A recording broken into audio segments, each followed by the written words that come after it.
Good afternoon. Welcome to Assembly Natural Resources. Madam Secretary, please take the roll. Assemblywoman Anderson. Assemblywoman Bilbray Axelrod. Assemblywoman Brown May. Assemblywoman Considine. Assemblyman DeLong. Assemblywoman Duran. Assemblyman Gurr. Assemblywoman Hanson. Assemblywoman LaRue Hatch. Assemblyman Watts. Assemblyman Urick. Chair Cohen. And I am here. Again, welcome to the audience in Carson City, those joining us in Las Vegas, those joining us in Elko, and anyone joining us online. Some housekeeping before we get started. Please silence your electronic devices. If you wish to testify, please sign at the table by the door and provide a business card to the committee secretary if you have one. For those joining online, please be sure to mute your microphone. And when testifying, please turn on the microphone and clearly state your name and any affiliation, if any, for the record. Then turn off the microphone each time you're done speaking. If you have any handouts, please provide 15 hard copies for the members of the public. Electronic copies should have been submitted to our committee manager yesterday by noon for the members of the committee. We expect courtesy and respect in our interactions during this meeting and all of our meetings, even if we don't agree with other people's positions on our bills. The committee members will be using our laptops and other electronic devices to view handouts and other documents. Please don't take this as a sign of disrespect or inattention. So we will be hearing two bills today and having public comment. We will be limiting the time for testimony in support, opposition, and neutral on the bills. So it will be 30 minutes in support, in opposition, and neutral. In order to allow as many people as possible to testify, I'll be limiting each person's testimony in support, opposition, and neutral to 2 minutes each, and we'll try to get as many people in Carson City, Elko, and Las Vegas and on the telephone as possible. But with that, I'm going to invite up Assembly Member Watts on Assembly Bill 70. We are going to go in order, so we're going to start with Assembly Bill 70, which revises provisions relating to the uses of certain fees for a game tag. Please go ahead, Assemblymember Watts, when you're ready. Thank you, Madam Chair, members of the committee. I know that I may not be a familiar face for many of you. But for the record, my name is Howard Watts. I have the honor of representing Assembly District 15 in Clark County, and in what may perhaps be the finale of the Howard Watts Show in Natural Resources, I'm glad to start by presenting Assembly Bill 70 for your consideration today. AB 70 was recommended from the Joint Interim Standing Committee on Natural Resources, and I want to talk to you a little bit about the genesis behind this. And provide a little bit of background, at least from my perspective, even though I was not involved in the legislature when the predator fee was created and when it was last modified. By way of introduction, I want to say that I have no problem with predator control in this state, including lethal removal of predators. I think predators are a real issue facing wildlife as well as other sectors of the community. One of the things that the Department of Wildlife mentioned in their presentation to our committee earlier this session and also came up during discussions during the interim is that the greatest issue and the greatest threat facing our wildlife overall is habitat loss, to wildfire, habitat conversion due to invasive species, and habitat conditions, particularly drought. And where this really came from was an interest in making sure that all the revenue that goes to our wildlife management agency is going to them in a way that allows them to get the biggest bang for their buck in terms of helping out our wildlife resources. and particularly our game resources. So, this is a fee that is paid by sportsmen, including myself. Every time you apply for big game tags, each application includes this $3 fee. And when it was put into place, there was a lot of concern with struggling big game herd numbers. The deer population, some of you are, I'm sure, are well familiar with this, but the deer population, which was numbered as many as 200,000 as late as the mid-'80s, is around 90,000 today, less than half. And to me, there's a pretty significant correlation with the decline in habitat conditions that we've seen. And deer in particular, bighorn sheep also struggling. All of our big game species are having issues. But, deer in particular was one of the things that was brought up in conversations when this fee was created, and that if we could do get some additional resources toward predator control, that it would help. And in 2015, the 80% lethal removal requirement was added to this fee. And again, it was a look back that said, well, here we've come to this point, and it hasn't, the deer numbers have not improved, so let's put this in place. Well, now here we are, 8 years later, and deer numbers have still not improved. And so I think that this is a bigger issue that needs to be addressed. I've heard dissatisfaction, having sat on county advisory board to manage wildlife. I've heard dissatisfaction from many different perspectives and many different stakeholders when it comes to our predator control and predator management programs, with where it's directed. Some folks think it's too much. Some folks think it's not enough. And I understand that when the debate was had on the creation of this fee, that some folks ardently believe that that they want their funds to go to predator removal. And again, I think there is value that it has currently in different parts of the state. It just depends. In some areas, habitat conditions are the limiting factor for a wildlife population. In others, they do have habitat, and predation is a significant factor in the health of those wildlife populations. And want to make sure, again, that we can get the resources delivered in a way that that provides the greatest possible benefit. I've had a lot of conversations with folks in the days leading up to this hearing, and that led to the conceptual amendment, which I'll speak to as I walk you through the bill. And that is that instead of removing the 80% designation and leaving it to the department to decide how to allocate those funds, I've come up with a proposal that allows the sportsman to have a choice and a voice in the process. So it would remove the 80% requirement that's currently in law. But what's envisioned is that when sportsmen in the future go to apply for their big game tags, they would be able to choose whether they want to dedicate their $3 fee towards predator control and removal, or towards habitat improvement and other non-predator removal related initiatives to help game populations. The ultimate impact of that in my mind is that each sportsman gets to dedicate 100% of their dollars. So instead of somebody who's upset that only 80% of their fee is going to lethal removal, and another sportsman like myself who wants less than 80%, now it provides some choice and some direction in how they'd like to see those funds spent.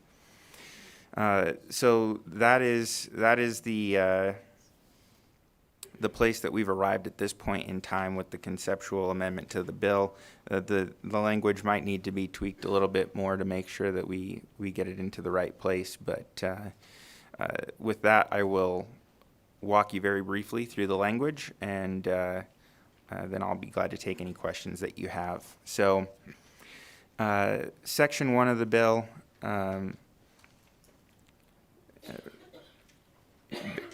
in subsection 4B, that's where the 80% lethal removal mandate for these funds was in place. And so both in the bill and the conceptual amendment, that is removed.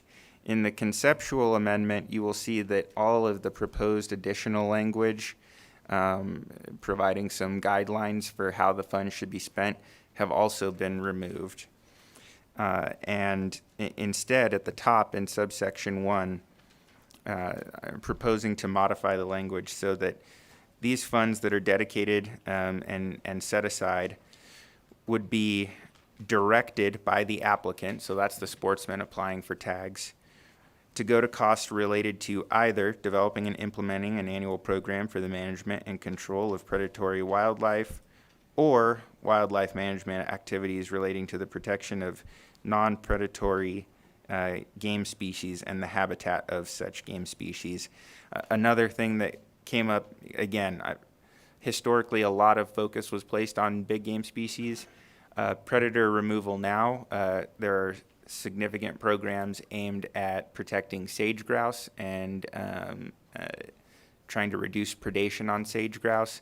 Those are not big game, and so in order to make sure that the predator removal can benefit the species most in need, but also benefit the game species that sportsmen enjoy pursuing, again, this won't apply to predator control for the benefit of all wildlife species, but it will apply to the benefit of all game species in the state under the proposed amendment. And then taking out Section C related to research. So again, the goal is, the concept of this amendment is provide sportsmen a choice. When they apply for a tag and pay that fee, they would essentially be able to check a box and say, I want my $3 to go towards predator removal, and that can be all lethal removal, or I want it to go to game management and habitat improvement. So with that, that concludes my presentation. I'm glad to answer questions that the committee has. Thank you. Thank you. I have a question from Assemblywoman Duran. Thank you, Madam Chair. So, being new to this committee, and I'm not familiar with this, but so how was the money spent prior, and did that work in any way? And is there, other than, I guess, problems with the way it was being spent? Thank you for that question, Assemblywoman. Howard Watts for the record. That is a great question. And like a lot of these tricky wildlife management issues, the answer kind of depends on who you ask. What I'll say is this: after this fee was implemented, there were predator management plans put into place. Funding was used to do a variety of predator control and management, some of which might have been non-lethal, so hazing and other things to try and address predator populations. But there was certainly lethal predator removal that was happening. Kind of what I alluded to in my opening remarks is that there's just been pretty much constant critique of how those funds got spent. So that includes there were concerns that too much was being spent on education about predator issues, or on research, or on other things, and it wasn't actually going out into the field to remove predators. That was one piece of it. But even after this has been put in place, there's still concern, even among sportsmen, that the projects that are picked and the areas that projects are done or not done in isn't isn't seen by some as being strategic or appropriate. So that's kind of my best attempt. I think we could probably get some additional background, both legislative background as well as background from the agency around how these things kind of happened prior to 2015 and then how they've happened moving forward. But I will say that, all of the lethal removal happened before 2015. There was an interest in making sure that more resources from this fee went into that. But it has still not led to satisfaction even among sportsmen about how those projects get carried out. Thank you for that. So on making a decision, was there a board created or a commission to spend this money, or is it just one certain group? Thank you for that question. Howard Watts for the record. I believe, and I'm sure someone will correct me if I'm incorrect. So the Department of Wildlife spends these funds. Now there is a predator management plan that is created. It's approved by the Board of Wildlife Commissioners, and then there's a report that's compiled every year as well on the outcomes of those projects. So that does direct a lot of how these funds get spent.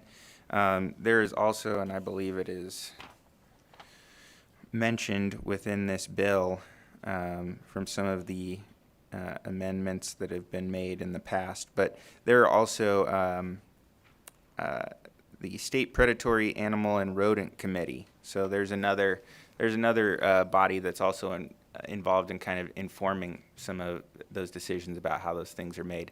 But then ultimately they are carried out by the department, and how it goes kind of now is the department puts together a plan and proposal, and then that gets reviewed and there's questions asked, and then ultimately that gets approved by the commission for the Department of Wildlife to carry out.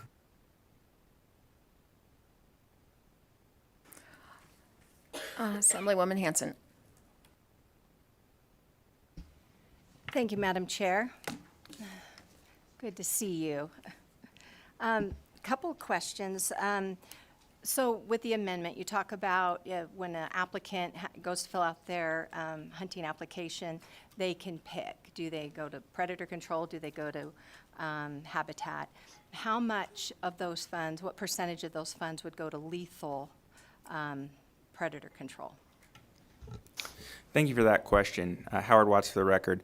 Right now, that is not specified. I am open to some additional conversations about that. Honestly, if somebody wants all their funds to go to lethal removal, if that's what they pick, that's something that I would be open to. Thank you. So just to clarify, lethal, we're not touching lethal control. That's not being removed from the discussion. That is still a tool they can use.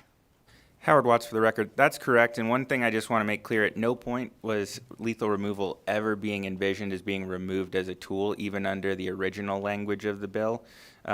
So what the original version wanted to do was just provide flexibility. So wherever lethal removal made sense, do that. If it's another type of control of predator control that's non-lethal, do that. If habitat work makes sense, do that. Under this proposal, again, I think it's letting somebody choose. They want to do predator control, which again, lethal definitely on the table for that, and open to figuring out the details of the language for that section as we look at potentially making this change. And then if they want to go to habitat, do that. But yeah, lethal removal envisioned as always being on the table as a predator control tool. And I'm sorry, Chair, could I ask my second one, actually?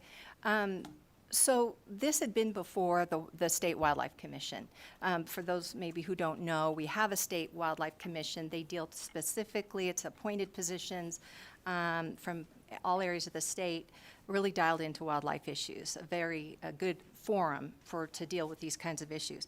So this had failed before the Wildlife Commission, a majority, I think only one in support. So I'm just wondering why it comes here. when we have a Wildlife Board of Commissioners who have vetted it pretty thoroughly, wondering what the genesis was to bring it here. Thank you for that question, Assemblywoman Howard Watts, for the record. I'm not exactly sure which you're referring to, so I know the commission just took a vote as far as their position on this bill as originally written, and it was in opposition. I believe someone from the commission may be calling in to provide some details as to why they took that position. I know there was a lot of concern that the bill as written would have eliminated the ability to do predator control for the benefit of sage grouse, which is one of the things that I incorporated into the conceptual amendment to address. If, as far as something outside of that, in terms of looking at this, again, the commission reviews and approves the predator management plan. They have to do that within a statutory framework, though. So since the 80% is put in place, they can't go, they can only make decisions within that framework, just to be clear.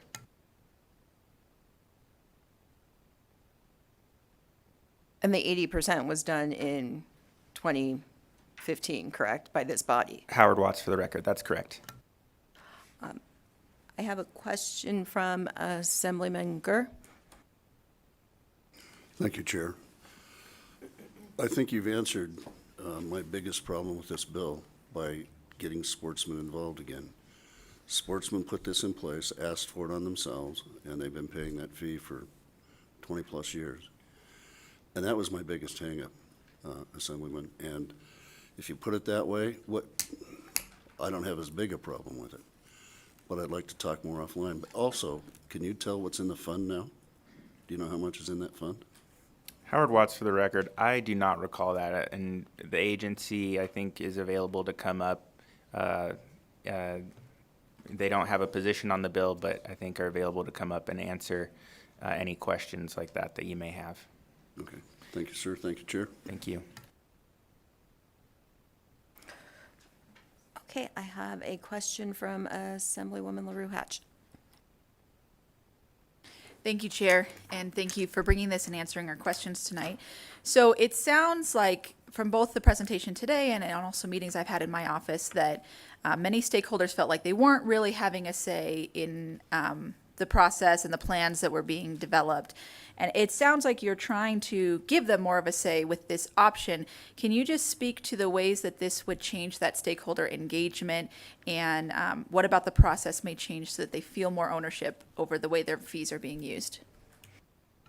Thank you for that question. Howard Watts, for the record. So I'll say honestly, this current proposal with this conceptual amendment, it doesn't change anything. So, in statute already, it requires some consultation and some engagement with different groups. And again, the current practice is that, a plan is developed and approved by the commission to be carried out by the department. And again, through that Board of Wildlife Commissioners process, there's also participation from every county's advisory board to manage wildlife. So there's already a stakeholder kind of engagement process built into how a lot of these programs are already managed. Again, trying to solve for why there's still some dissatisfaction with the end product on a recurring basis. This doesn't contemplate a solution for that, but it does preserve all of the existing kind of stakeholder engagement that exists now, and then adds, in my opinion, adds more by allowing the sportsmen to decide where they think their funds are going to do the best for the species that they're interested in pursuing. So just to follow up on that, if most of the sportsmen choose, let's say, A, and then there's almost nothing in the B fund, would those funds be protected and separate, or would they be able to dip into one another? Howard Watts, for the record. So, currently these funds have to be allocated, budgeted separately, so that there's a running tally, and the department will be able to provide for you what what the amount in that fund is. And then since 2015, the math equation has been put into place that 80% of that has to be only used on lethal removal projects. The way I envision this with the conceptual amendment is that moving forward, sportsmen would check a box and it would be allocated again. So it's set aside within a fund and it would be set aside within that. And so if 90% of the applications choose predator control, then 90% of those dollars that come in during that season need to go to that purpose, and if 10% choose habitat, 10, and vice versa.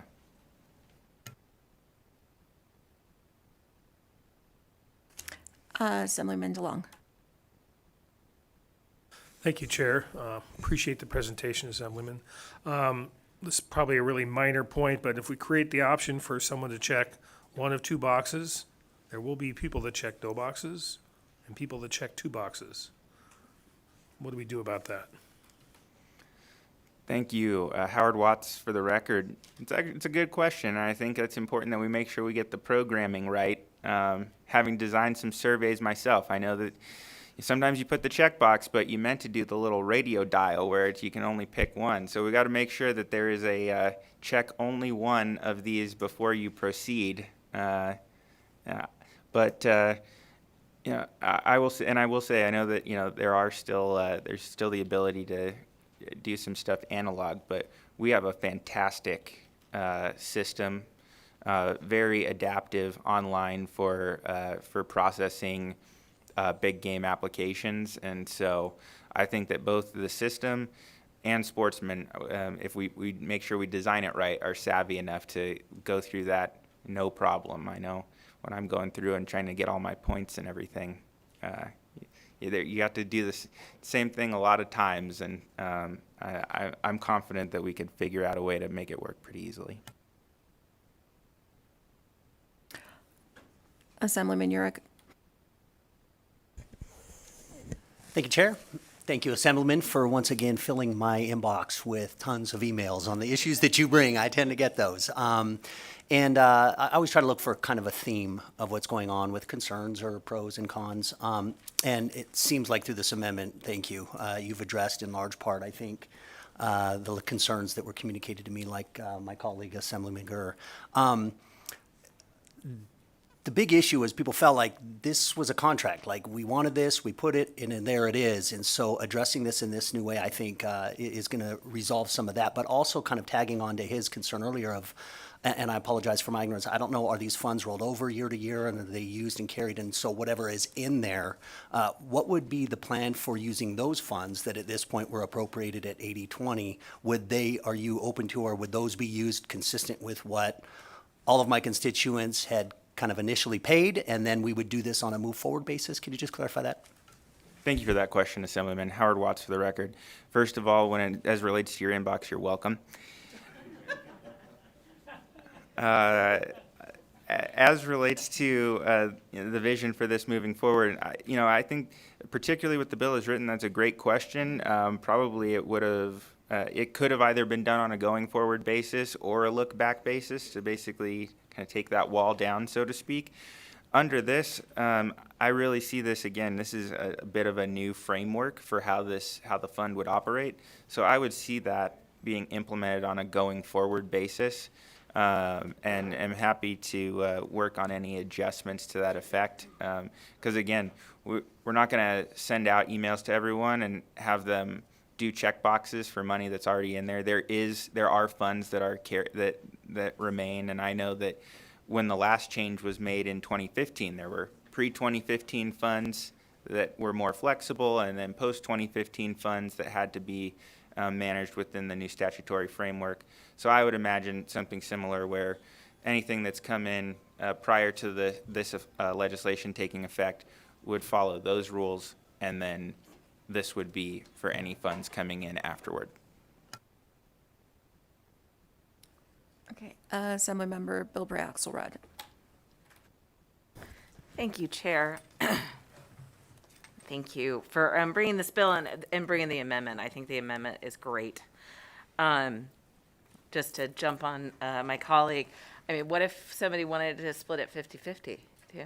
I mean, that's not my question. You don't need to answer that. So when I read this bill, I did assume that it was for big game and maybe, and so now I'm like trying to wrap my head around what like other game looks like, or like waterfowl. Is that what we're talking about? So if you could kind of just extrapolate on that, please. Thank you very much for that question, Assemblywoman. Howard Watts for the record. I know all of my colleagues like to keep me on my toes with questions, and I can actually answer both. You know, this is assessed on each application.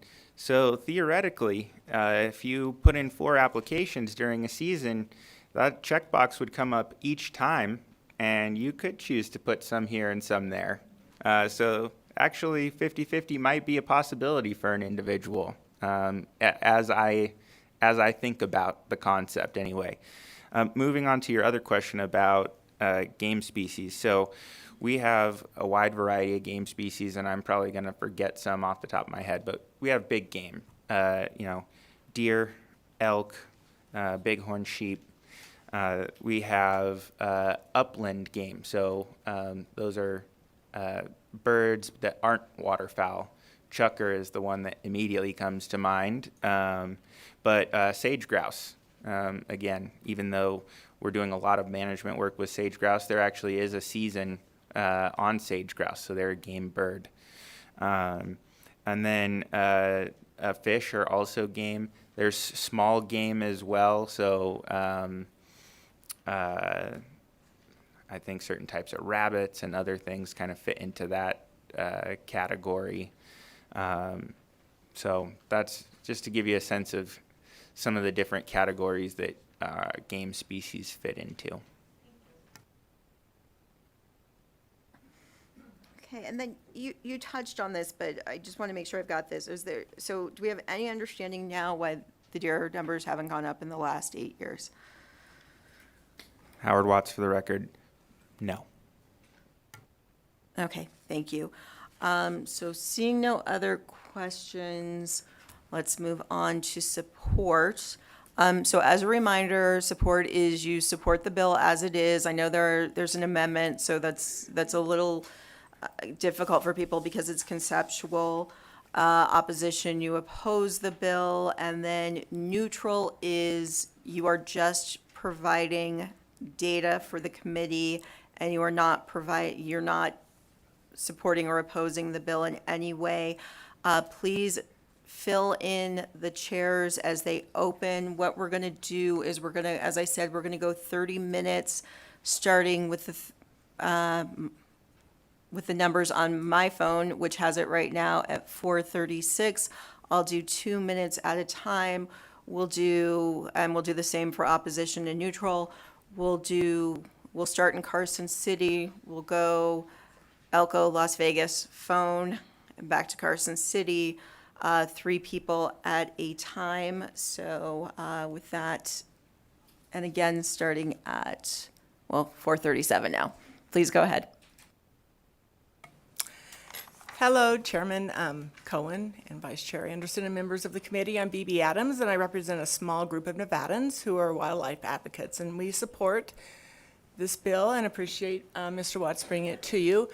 I had a wonderful, wonderful testimony here that with that amendment just really doesn't work.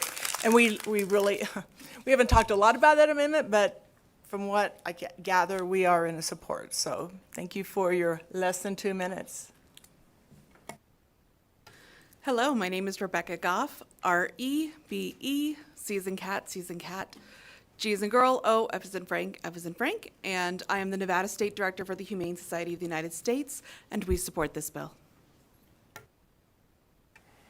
Thank you, Chair Cohen, members of the committee, Patrick Donnelly with the Center for Biological Diversity, and thank you to Assemblyman Watts for sponsoring this bill. You know, I think there's a couple issues here, and we're not tackling all of them. There's the issue of predator management and the sort of flawed idea that killing coyotes creates deer, and that's just flawed. But then there's the issue of how NDOW spends this money. And right now, NDOW's hands are tied on how they spend the money. And if you take a look at the predator management plan, you're not necessarily going to see that it's the most effective thing at killing as many predators as possible. Actually, they spend a lot of it on other things that sort of relate to lethal management, but aren't directly lethal management. So it sort of seems like at times NDOW's hands are tied and they're not exactly sure what to do with the money. So the bill, as originally proposed, would have addressed that by freeing NDOW's hands and letting them spend the money for projects that would benefit big game. The amendment, I think, is an incremental progress. So, you know, I would have given you my full-throated support on the original bill, and I would say we're also supportive of the amendment, but it's sort of incremental progress in as much as it does not then have NDOW's hands completely tied to an arbitrary number for how much of that money will be spent on lethal management. And so in that way, it is incremental progress, and we support the amended bill. Thank you. Okay, with that, we will go to anyone in Elko in support? Bless you. Okay, seeing none. Las Vegas, please go ahead.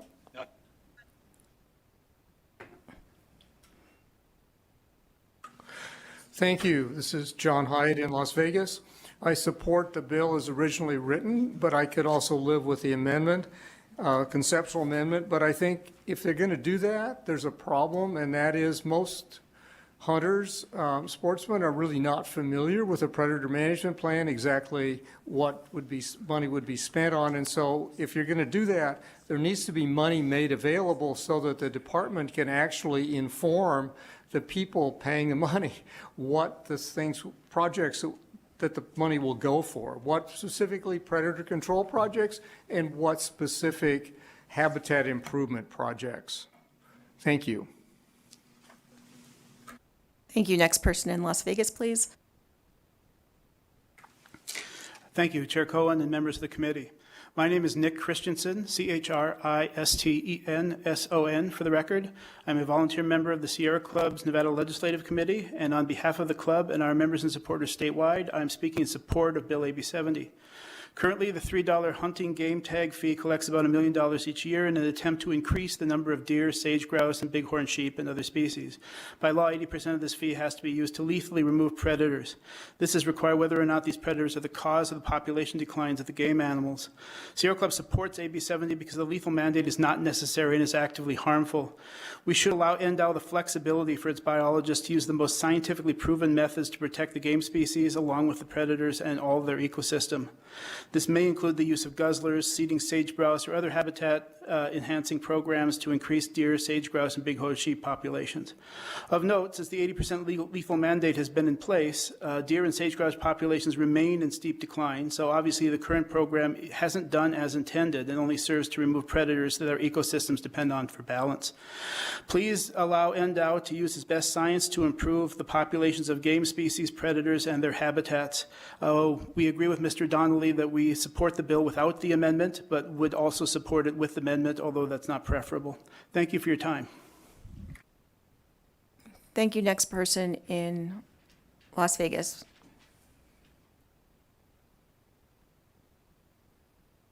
Okay, seeing no one else in Las Vegas, if there is anyone on the phones, BPS in support, we'll take 3 people in support on the phones.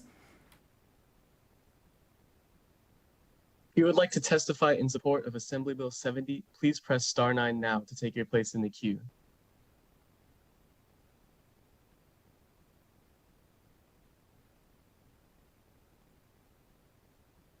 Chair, there are no callers wishing to testify in support at this time. Thank you. With that, we'll go back to Carson City. So with that, we'll go to Mr. Hardy, and then if there is anyone else in Carson City in support, fill up the chairs. But please go ahead. Very proud to be number 4, Madam Chair. Thank you, Warren Hardy, for the record, representing the Nevada Conservation League. We do support the amendment as drafted and as amended to give NDOT the flexibility they need to address these programs, and we really appreciate Assemblyman Watts for bringing this forward. Thank you. Thank you. With that, we are going to move on to opposition. So we have half an hour for an opposition. It's 4:43 now. We're going to do the same roundabout. We're going to do 3, 3, and 3. So please start filling up the chairs in Carson City. Then we'll go to Elko, Las Vegas, phones. So, bless you. Please go ahead, you have 2 minutes. Madam Chair, committee members, thank you. My name is Larry Johnson. I'm president of the Coalition for Nevada's Wildlife. We signed up in opposition of this bill in its original form. I want to thank Assemblyman Watts, though, for meeting with us last week, and I think that probably precipitated his amendment. But without seeing exact wording of that amendment, we have more questions than we have answers and so forth. One of the things that this committee needs to be aware of course, is that predator populations are in an overabundance in Nevada and have devastating effects on our wildlife resources. 50 years ago, in western Nevada, for example, it is well documented, we didn't have mountain lions, and that is by textbooks, by biologists, by outdoorsmen and so forth. Today, we have an absolute abundance. I had a mountain lion travel 400 yards from my house last night. Neighbors cautioned me against my normal cross-country run, saying he's seeing an abundance of large lion tracks, et cetera, et cetera.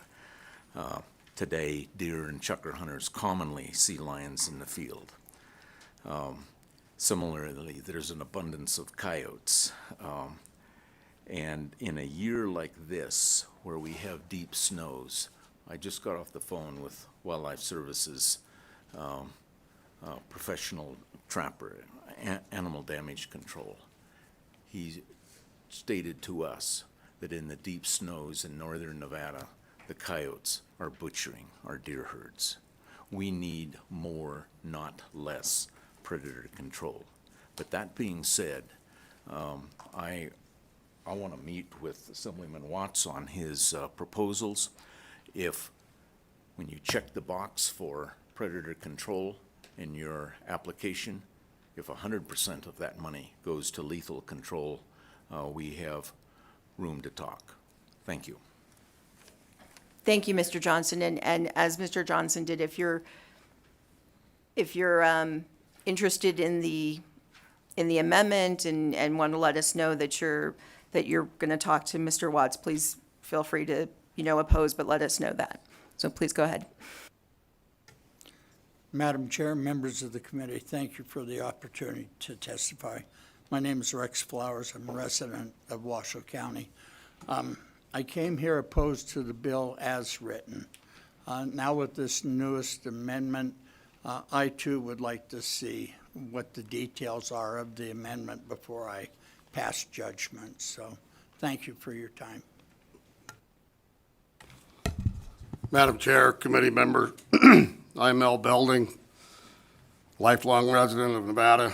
Thank you for allowing my testimony.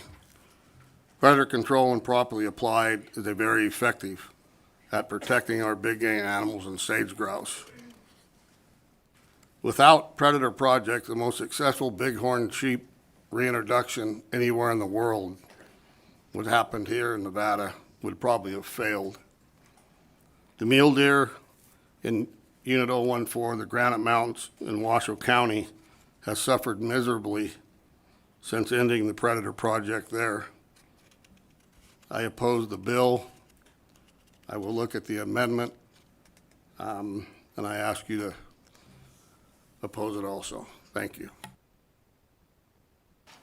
Thank you. With that, we will go to Elko. Is there anyone in Elko who wants to testify in opposition? Yes, there is. Okay, please state your name and go ahead. You have, we'll have the first 3 people. Go ahead. Thank you, Madam Chair and members of the committee. My name is Lance Stitzel. I'm the president of the Nevada Trappers Association. And just on behalf of this room and the 7 people in here, we oppose this bill.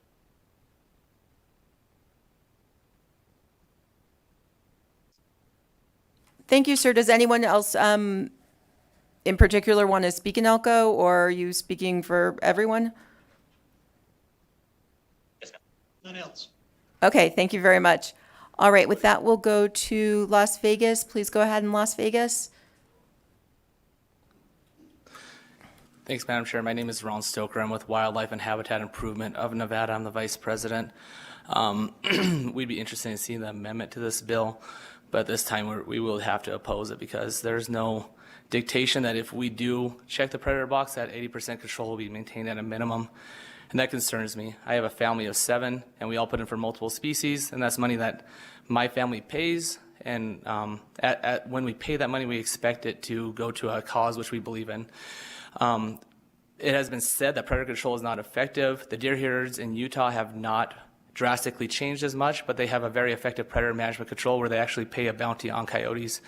And that has been very effective, and that is paid through the Department of Wildlife. So the argument of predator control not being effective does not seem to be a real thing. So I appreciate your time. Thank you so much. Thank you. And the amendment is up on Nellis, and we're going to check and see if we've got the copies out on the table. But while we're doing that, BPS, if we can go to the phones and have 3 in opposition on the phones, please. If you would like to testify in opposition to Assembly Bill 70, please press star 9 now to take your place in the queue.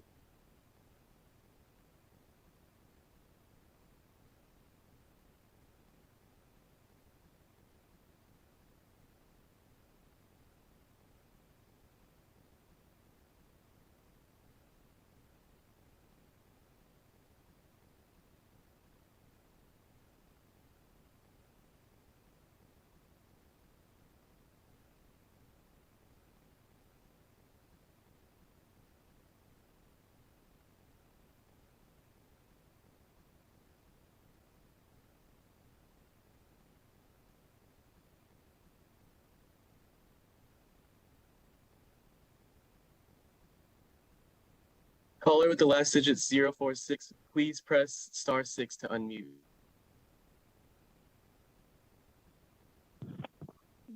Good afternoon, Chair and members of the committee. My name is Martin Paris. I'm the Executive Director of the Nevada Cattlemen's Association. The Nevada Cattlemen's Association respectfully opposes AB 70's intent to open up critical predator control funding administered through the Nevada Department of Wildlife to other efforts.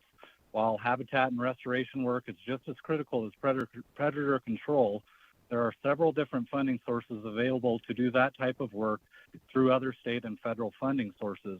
The current 80% allocation guarantees that funding will be used to do critical predator management. Also, a substantial amount of this funding goes to USDA's Wildlife Services to conduct their predator control efforts. I've not witnessed a baby fawn or elk calf being born, but imagine Nevada's predators, namely ravens or crows and coyotes, wreak just as much havoc on our big game wildlife populations as they do on our cattle and sheep herds. Ravens and crows also continue to be one of the biggest reasons for our declining sage-grouse populations. We need all of the available tools in the toolbox to address our ongoing predator issues, and there's little data offered to substantiate why wildlife populations continue to decline. With that said, we were not aware of a possible conceptual amendment ahead of this afternoon's meeting and would like to work with the bill sponsor on a potential solution. Thanks for your time. Thank you. Next person in opposition, please, on the phones. My name is Brian Burris. I am the president of Wildlife Habitat Improvement Nevada, which is the largest all-species conservation organization in Nevada. I am rising today in opposition to AB 70. As originally written, and actually, unlike most of my other co-pars, are actually in opposition of this as would be amended. I think the amendment opens us up to where we could actually have zero lethal control if everybody put their dollars into the conservation and the habitat management side.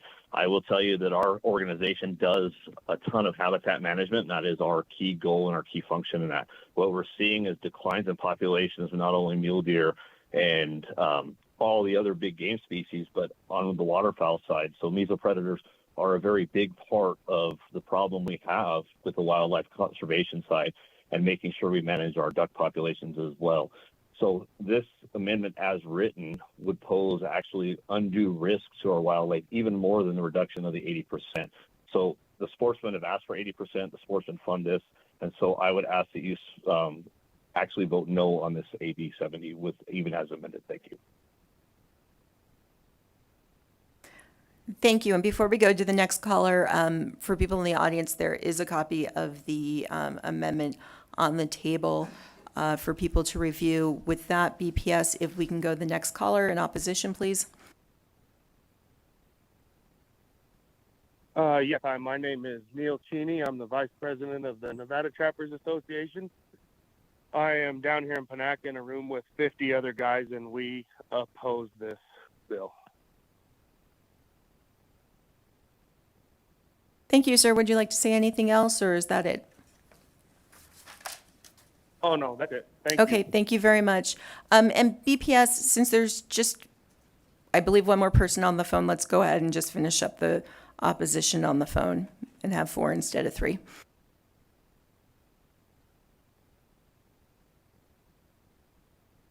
Caller, you are unmuted and may begin. Good afternoon, Chairwoman Cohen and members of the Assembly Natural Resources Committee. My name is Tiffany East, TIFFANYEAST, and I'm a commissioner with the Nevada Board of Wildlife. The Nevada Board of Wildlife opposes AB 70 as written, as we have concerns with NDOW's ability to manage ravens and coyotes who prey on sage-grouse and our desert tortoises under the proposed bill.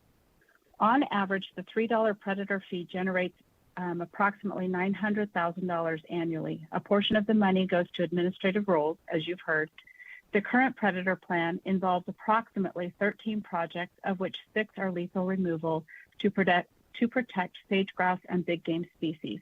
I don't see the amendment on Nellis, but I will tell you that I appreciate the conversation I had today with Assemblyman Watts, and we'll take the conceptual amendment to the next commission meeting in April to discuss it. And I just want to mention also, one of your members asked about the effects of the decline of mule deer. And while I'm not a biologist, over the years, we've heard that there's a number of factors that affect our mule deer. Those include drought, wildfire, and predators. They don't just affect our mule deer, but they also affect other sagebrush obligate. Thank you so much for your time. Thank you. So BPS, is there anyone else on the phone in opposition? There are no more callers to testify in opposition. Okay, with that, we will come back to Carson City. Please go ahead. Thank you, Madam Chair, committee members. My name is Ashton Caselli. Coyotes, mountain lions, and ravens are common predators in Nevada. While predators are important to a balanced ecosystem in some areas of the state, these predators endanger the establishment of new wildlife populations or contribute to the decline of existing species. Wildlife damage management can be effective when well-defined predator problems are identified. When predators endanger wildlife populations or threaten declining species, lethal controls can be implemented to manage those problems. The goal of NDOW's Predator Management Program is to conduct projects consistent with the mission to preserve, protect, manage, and restore wildlife and its habitat for the aesthetics, scientific, educational, recreational, and economic benefits of Nevada and to the United States. NRS 502.253 authorizes the collection of a $3 fee for each big game tag application. Management activities occur under the guidance of the Nevada Board of Wildlife Commissioners and provide that unspent monies remain in the Wildlife Fund account and do not revert to General State Fund. In the 2015 legislative session, Assembly Bill 78 was adopted, amending that statute to read that the department shall not adopt any program for the management and control of predatory wildlife development pursuant to this section that provides for the expenditure of less than 80% of the amount of money collected. Fiscal year 2021 predator fee revenues totaled $858,601. NDOW expected to allocate about $686 on lethal removal of predators. Proposed predator projects for fiscal year 2023 include $759,000 for lethal predatory management. The numbers support more funds for lethal control of predators, not less money or diverting the funds somewhere else. Last, a reminder of Policy 22, policy regarding the introduction and reintroduction of wildlife into the state. NDOW is required to administer sound wildlife management and restoration programs, including transplants. Prior to transplants, the department will determine if predator control is necessary. If it is determined that predator control is necessary, it will be accomplished before and after transplants, sorry, I'm walking over myself, occur. No on AB 70. Thank you. Thank you. Please go ahead. Good afternoon, Chair Coleman and committee for the committee. For the record, my name is Steve Walker. I'm representing Eureka County. Eureka County is opposed to the original bill as it is counter to the county policy and what sportsmen agreed to when the predator fee was set. The conceptual amendment has not been reviewed by Eureka County staff, but in their lobbyist's opinion, it could change their position. We are more than willing, as always, to work with Assemblyman Watts. Thank you.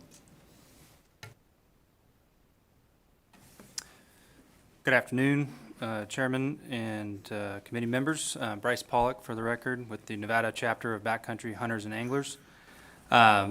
Original testimony was to testify in support of predator management, its effectiveness, and the necessity to keep its funding.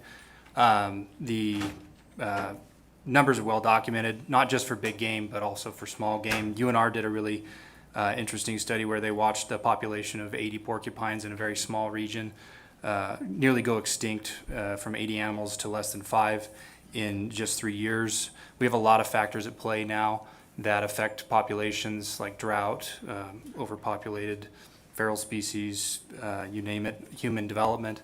Predator population is something that needs to be a tool that we have at the ready and is well funded at all times. The amendment is an interesting one. My concern with that, if the original argument was that NDOW needs to be able to use this fund in the best scientifically possible way, I don't know how throwing it to popular vote and letting the sportsmen choose would solve that problem, though I do support sportsmen being able to choose where their dollars go, so we'll have to review that amendment a little closer. As the bill originally written, I urge you to please vote against AB 70.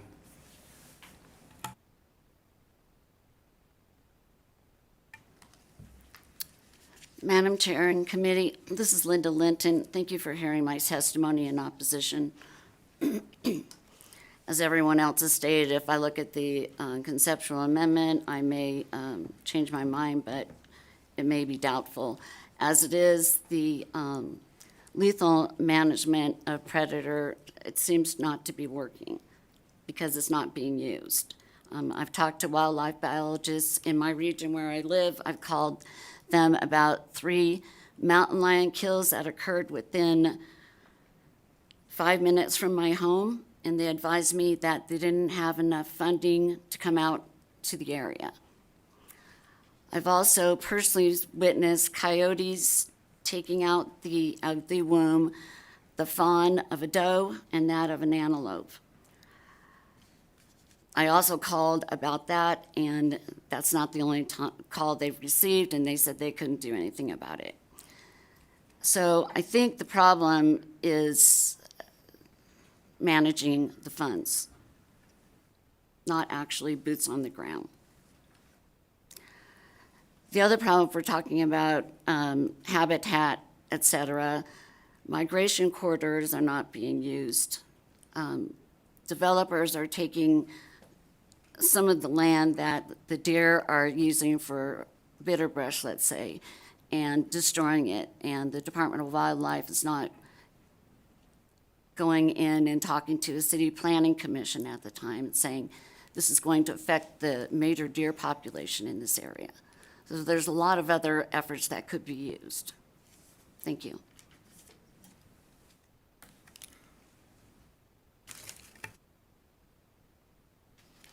Madam Chairman, members of the committee, my name is Joel Blakesley, and I'll be speaking for the Southern Nevada Coalition for Wildlife right now.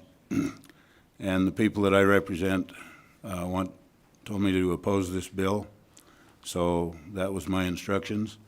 I will talk to them about the amendment and see what their thoughts are on that as we go forward. As far as predator management goes, it is something that's necessary. I was here when this first happened, so I'll just give you a little history real quick. There wasn't any talk about lethal management when this bill went through. It was just assumed that that's what was going to happen. The way I remember it, sage grouse weren't even on the radar screen back then.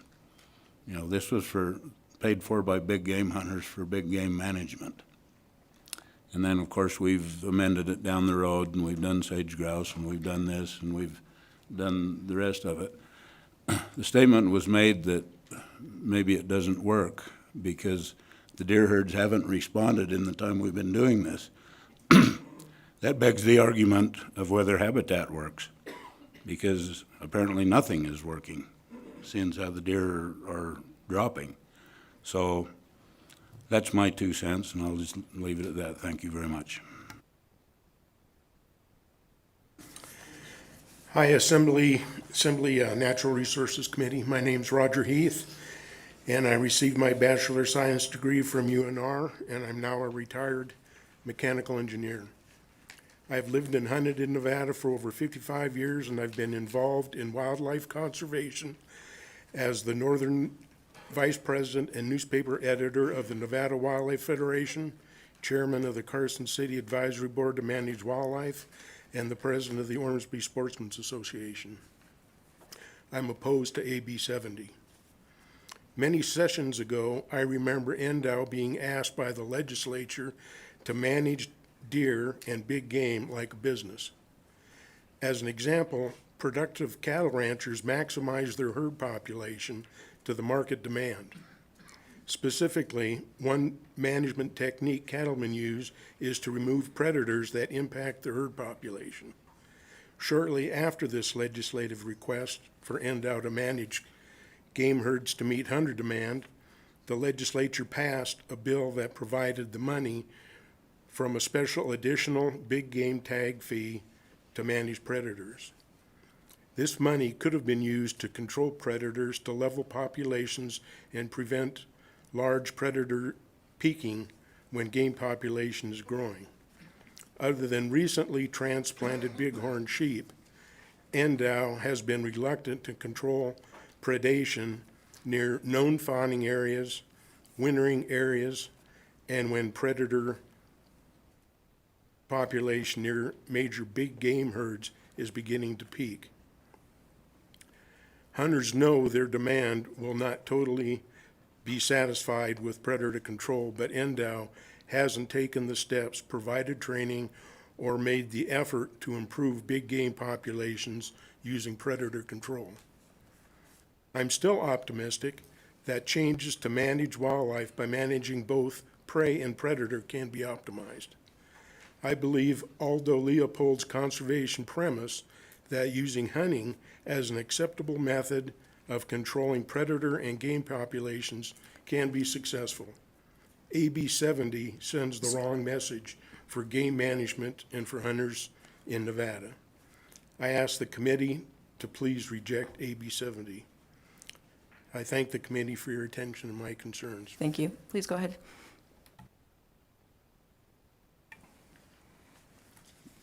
Members of the Assembly Natural Resources Committee, my name is Dr. Gerald Lent, and I've lived in Nevada for over 80 years and graduated from UNR with a biology degree.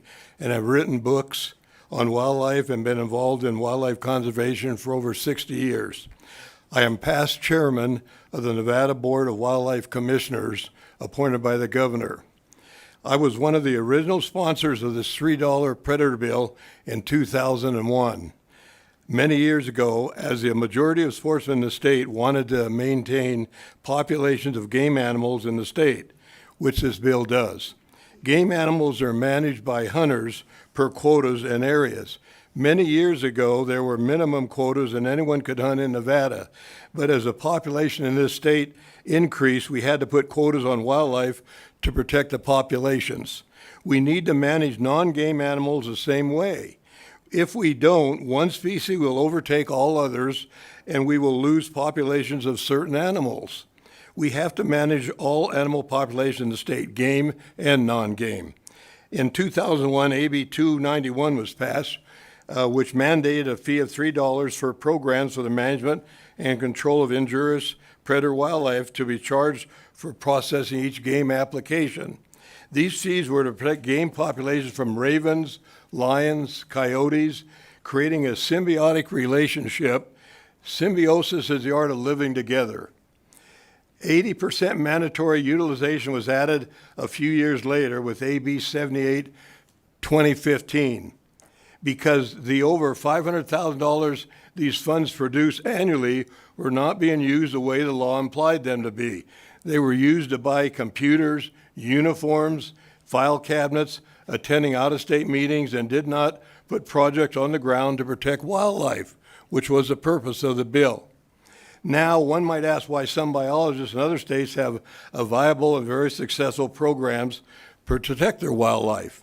Everyone is a product of their training, and not all wildlife management schools teach active and successful predation control, even though it is a recognized principle of wildlife management.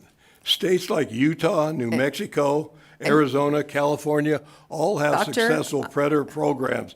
Doctor, I'm sorry, but we're well over 2 minutes. Can I ask you to wrap up and please Okay. submit your written I'll testimony? just add a sentence here. You cannot just manage one part of wildlife and not the other, and the current predator fee provides funds to do that. And this bill gives the Department of Wildlife the authority to not do this, and I urge this committee not to pass AB 70. Because as chairman of the Wildlife Commission, we had many successful projects protecting game animals in Nevada with the way that it currently is. Thank you. Thank you, Doctor. Please go ahead, sir. My name's Mike Ryan, and I'm representing the Nevada Bighorns Unlimited today. We are in opposition to this bill also. We would like to see it stay as it's written currently. And the one thing I will do is I will take the proposed conceptual amendment back to our board for future consideration. Thank you. Okay. Sir, in Las Vegas, are you in opposition or are you getting ready for neutral?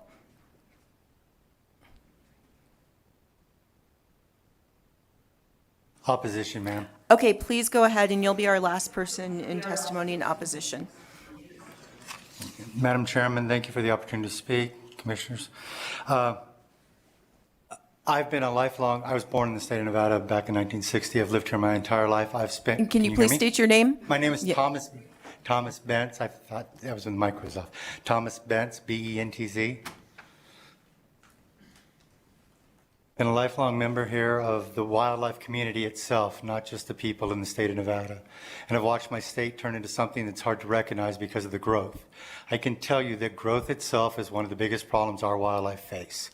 I live in Pahrump, which used to be a small community outside of Las Vegas. It took an hour to go there from Las Vegas to Pahrump and back was just another hour. You could see wildlife the entire time. The problem that we're having with the predation that's being talked about today is that coyotes can feed easily in Las Vegas and in Pahrump and do so every day. The predators the prey they feed on, the kangaroo mice, the snakes, the lizards, all the stuff that they feed on does not have that opportunity. During the drought, they have to suffer and their numbers drop. If we take away the ability for the department to control predators, for anybody to control our predators, then we take away the ability to sanction on those specific groups that are causing all the detriment.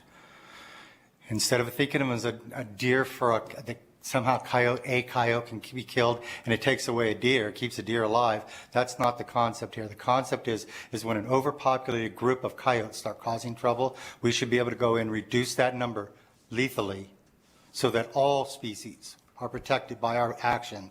That money should be dedicated. I'm totally opposed to AB 70, even in its amended, recommended new form. Thank you for your time.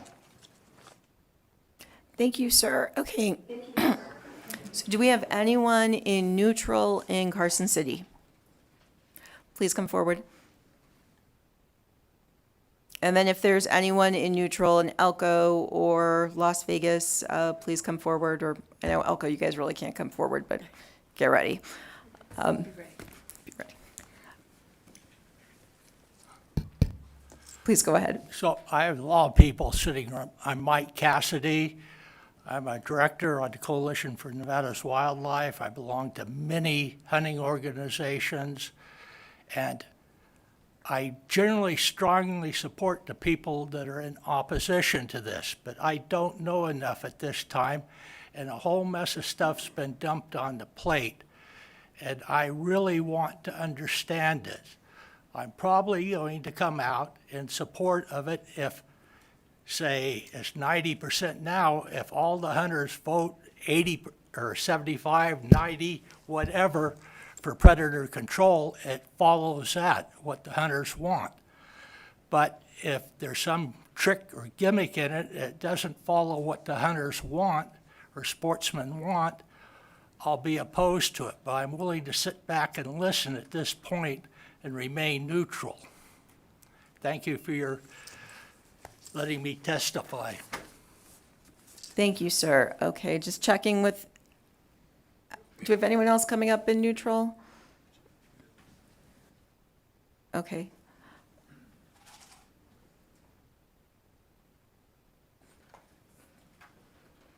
Please go ahead, sir. Yes, thank you very much, Chair. Denny French, Carson City, Nevada. Just recovering from testimony at another. Anyhow, the main thing is that I think I would like to add as a neutral state, just a suggestion. Science is really important. Everything we've talked, everything that's been brought up today is very important. I don't hear much about the DNA decline in the health. When trophy hunting, you take the biggest, the strongest, the most handsome animals, and that depletes the gene pool that helps support herds of deer and otherwise. There also is a factor right now of a health issue that deer are going through. That's brought on by major differences in the weather, circumstances of availability of food, water, and correct environments. I think that those things have to be added into this. I understand trophy hunting. I understand the hunting for food.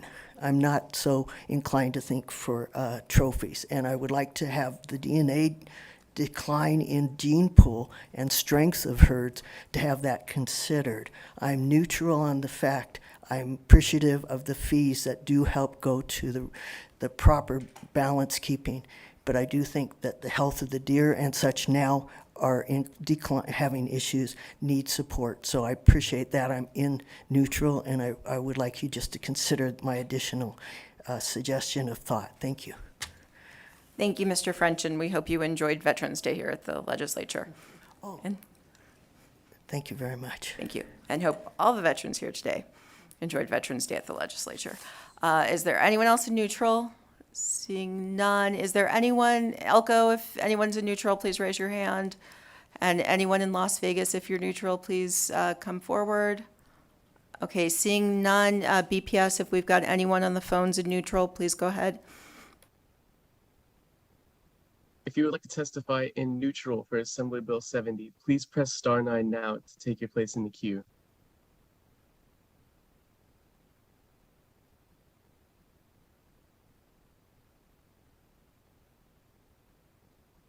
Chair, there are no callers wishing to testify at this time.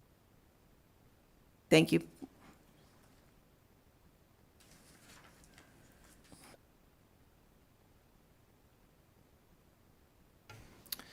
Thank you, Madam Chair, members of the committee. Again, for the record, Howard Watts. First of all, I just really appreciate all of the thoughtful comments and feedback and respectful dialogue among all of those testifying on the bill, both in support and opposition and neutral. You know, a couple things that I just wanted to highlight in closing.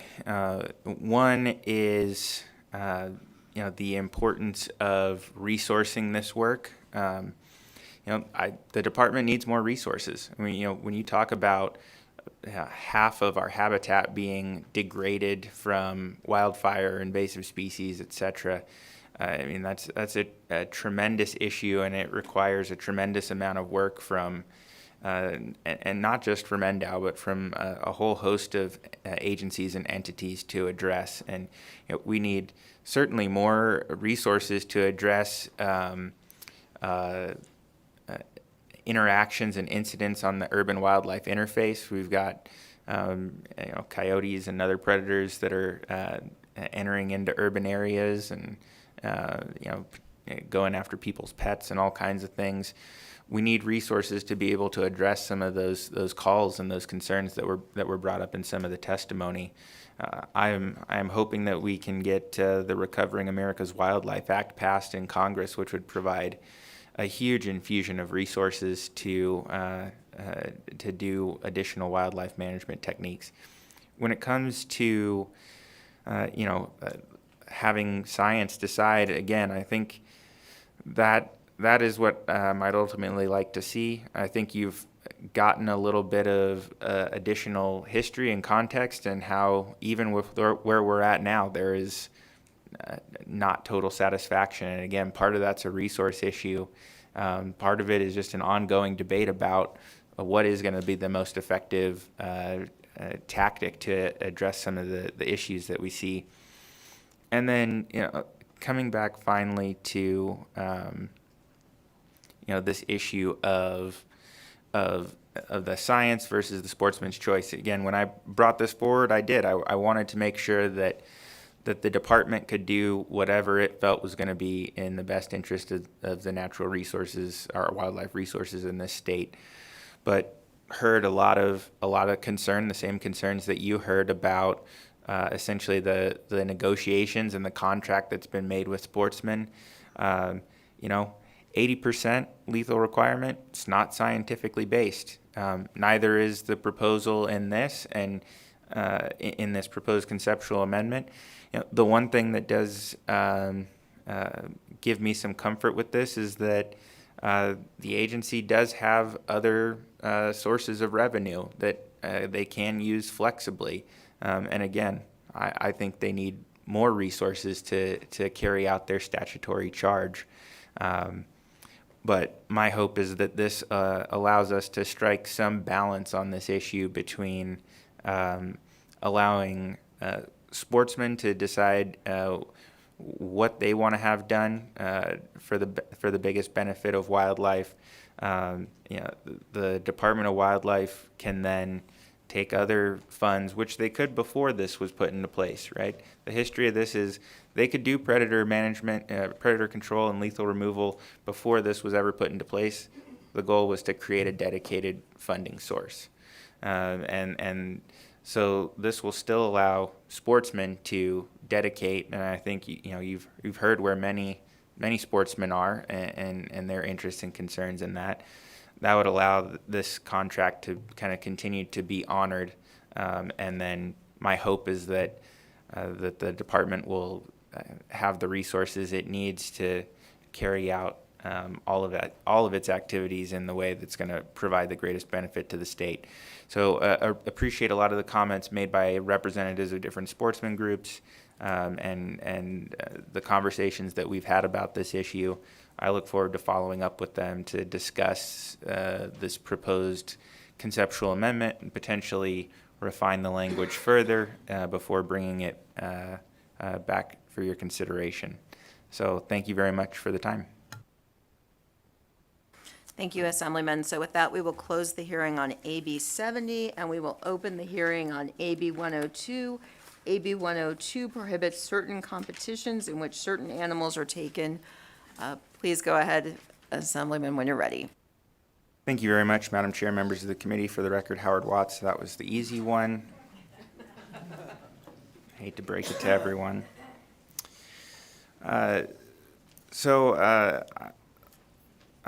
I'm glad to present Assembly Bill 102 for your consideration today, which would ban certain wildlife killing contests within the state of Nevada.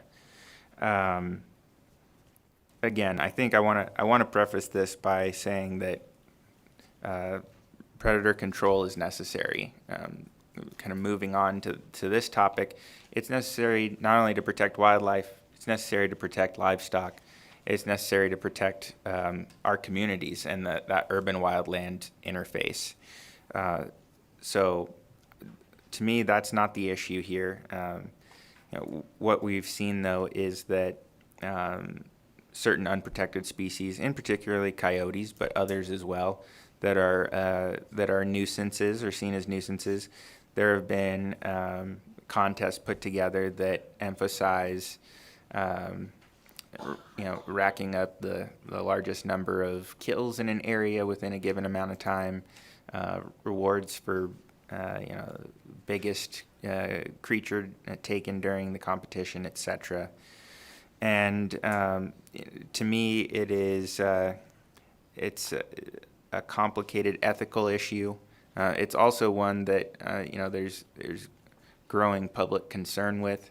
Many of the neighboring states around Nevada both red states and blue states have actually taken action to end this practice. And at a high level, to me, the charge of the state is to manage all of the wildlife for all of the people in the state. And to me, as a sportsman, it's important that we continue to make sure that our wildlife management practices and the practices of sportsmen are done in an ethical way. We entered the era of regulated hunting, fishing, trapping, etc. After extirpating certain species and putting others to the brink through massive hunting, sometimes for food, sometimes for commerce, sometimes just to remove it as a resource, either because it was a nuisance or because it was a benefit to a rival population. And so we transitioned into a different model, one that recognized the need for humans to be involved in the management of wildlife moving forward, and to balance those different wildlife populations, but also to instill some regulations to protect the resources and instill some ethics in how some of those practices are carried out. When it comes to these contests, again, we've heard a little bit already about coyote management, for example. The populations are extremely resilient. These contests don't really have a major impact either way. They are how they're put together is not in consultation with biologists about what the impact is going to be. So they may make some small impact in a short term. Long term, they really do not. They're not something that's putting the coyote population at risk. They're also not necessarily delivering substantial benefits. But the way that these are carried out and that they emphasize the mass taking of animals is something that has become an issue of growing concern. And I think there's concern, and I share this, that sort of mass killing of animals in a tight time period devalues the value of life of even problem animals. And to me, that's something that we should always take really seriously. And these are not fishing derbies. These are not big buck contests. All of those species are regulated. There's, when we talk about big game, competitive lotteries, season regulations, limits on how many tags go out, fishing, you've got bag limits, etc. And so, these are separate, and this proposal does not envision touching any of those other things. It's, again, these unprotected species that can be, and again, I think due to the fact that they can be nuisances, should be able to be lethally removed without needing a hunting license, without having limits by season, by area, etc. And some of these contests have pretty substantial cash prizes, and at times in certain areas that's even incentivized some additional unethical behavior, weighing down a coyote carcass with rocks to try and get it to weigh the most in a contest, for example. So all that this bill seeks to do is address the issue of these contests. It wouldn't reduce the unprotected status or change the unprotected status of these animals and reduce the ability to lethally remove them under any circumstances. It wouldn't prevent landowners from lethally removing any pest animal. It wouldn't have any impacts on those fishing tournaments, on those big buck contests. And you know, this is something, again, it's been addressed in Arizona, California, Colorado, Massachusetts, Vermont, Washington, and Oregon so far.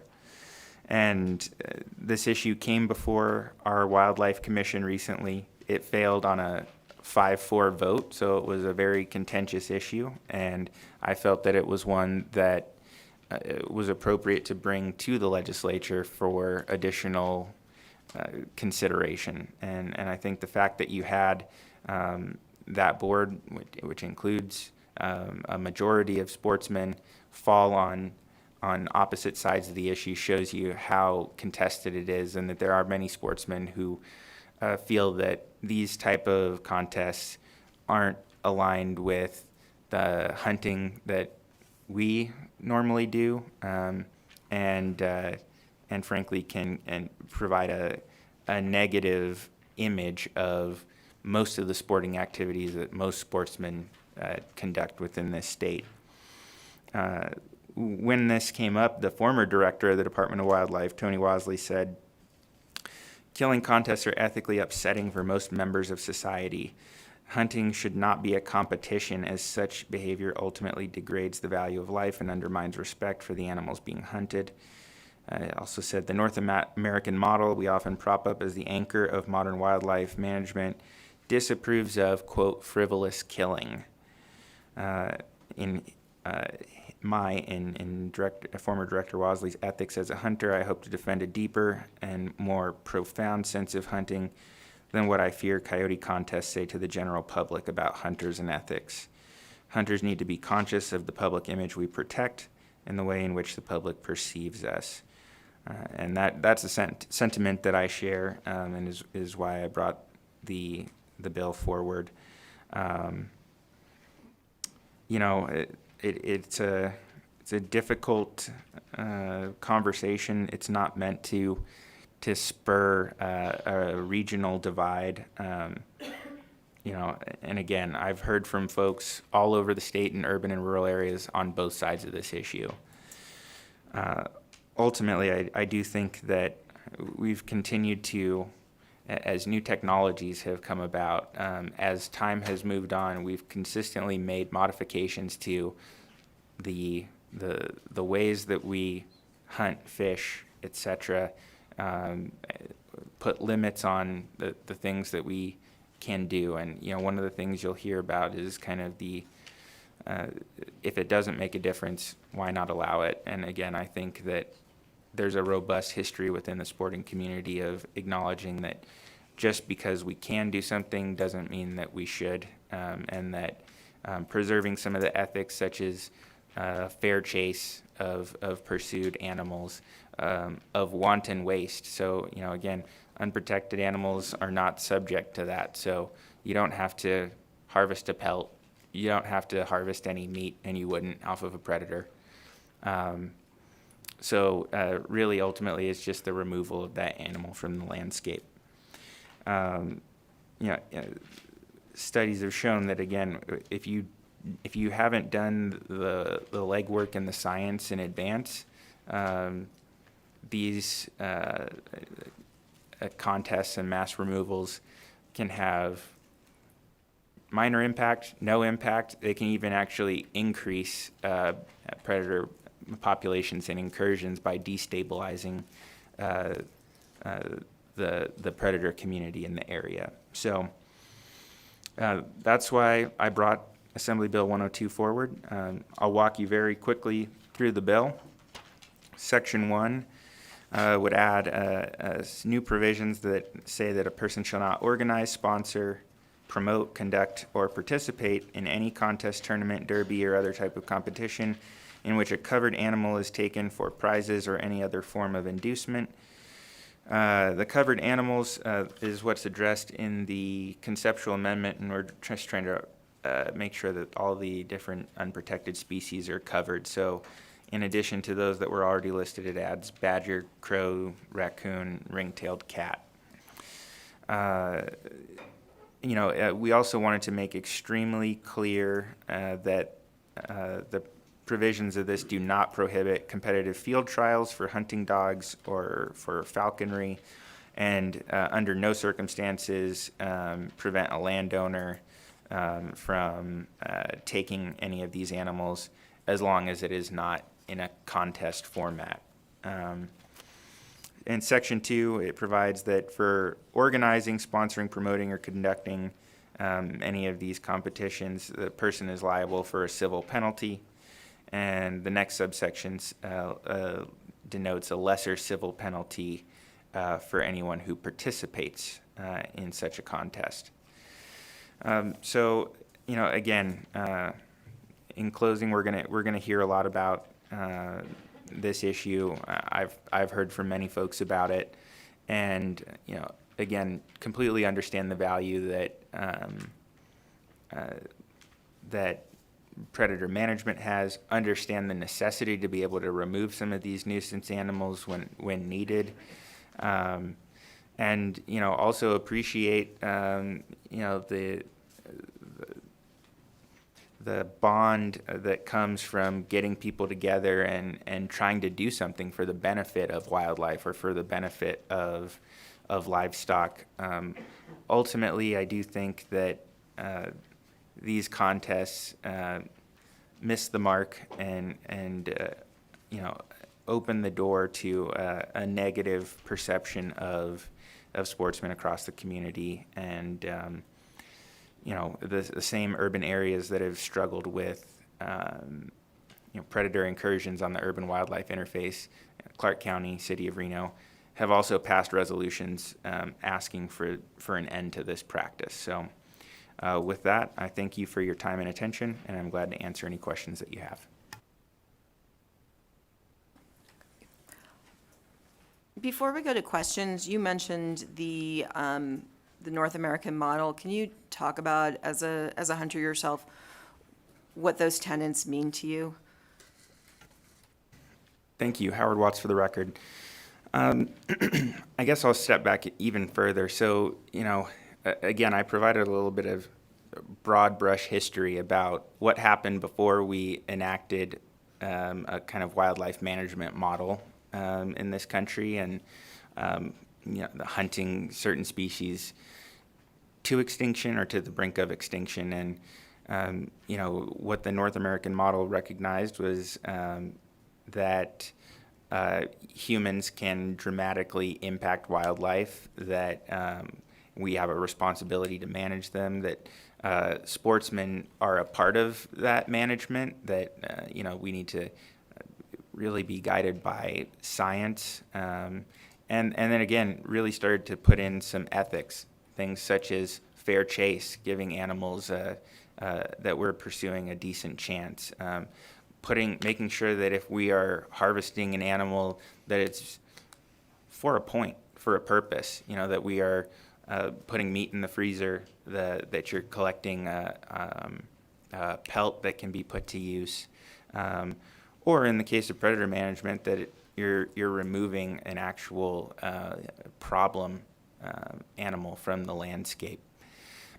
So, you know, those are some of the key things. And then, you know, importantly, sportsmen have put their money where their mouth is in providing funds both through all of the licensing and fees that we've discussed that help support wildlife management agencies, through a range of purchases made relating to firearms, hunting and fishing, and excise taxes that help support wildlife management practices. So again, to me, it is a responsibility. It's something, it's a privilege that I think needs to be considered, and to me, ethics is something that is constantly part of that. It's a difficult thing. Where people land on certain issues is there's going to be differences there, but it is something that has, I think, been consistently returned to, and some of those principles around fair chase, around making sure that an animal that's being taken is being put to use, around avoiding you know, kind of frivolous killing of animals are things that I think are important, that we continue to evaluate again as times move forward, as society moves forward, and also as technology has complicated in other areas some of those decisions.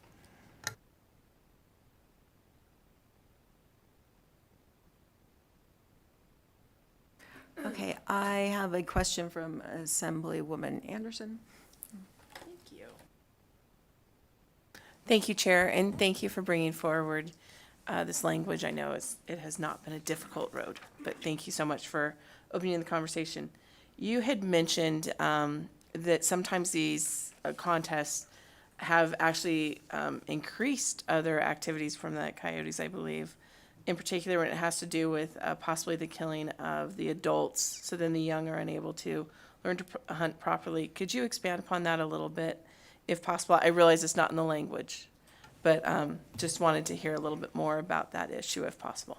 Howard Watts for the record. Sure, and again, I'm not a biologist, so I don't want to go too far into it because I might misrepresent, but yes, and again, also I want to emphasize that at a high level, the impact either way, especially over the long term, is not significant.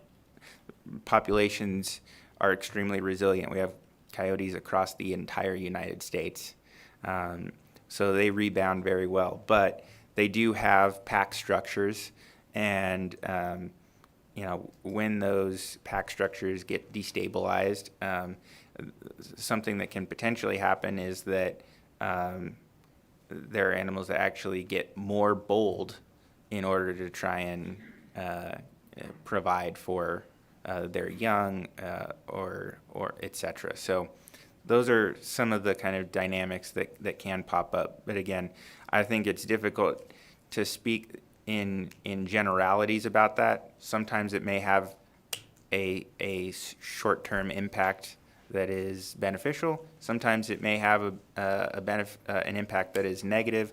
Ultimately, I don't think it has a significant impact either way. Thank you. I do actually have a question also related to the bill itself. What is the date that you are planning on implementation? Because I don't see a date on the current language, so didn't know if there was a specific date that you were thinking about. And then also, are there any counties and/or cities that currently outlaw it on their own? Thank you for that question. Howard Watts for the record. We really have, so one thing is, this doesn't really happen in urban areas, so it hasn't been something that's been taken on. A lot of this happens out on public lands, and so it kind of falls within our wildlife management policies, which are set, at the state, where either would be set by the Wildlife Commission or by the legislature. And then what was the first part of your question? So without having an effective date explicitly printed in the bill, I believe it's October 1st. Assemblyman DeLong. Thank you, Chair, and thank you, Assemblyman, for bringing forward another bill that demands a large audience. In talking with groups about this bill, I've had a question that no one's been able to provide any information on is, how frequent is this? Is this something that's happening like every week, or is it once every decade? Thank you for that question. Howard Watts for the record. They do happen annually. I can definitely speak to that in more than one. As far as the exact numbers, you may hear some of that, some numbers provided in testimony.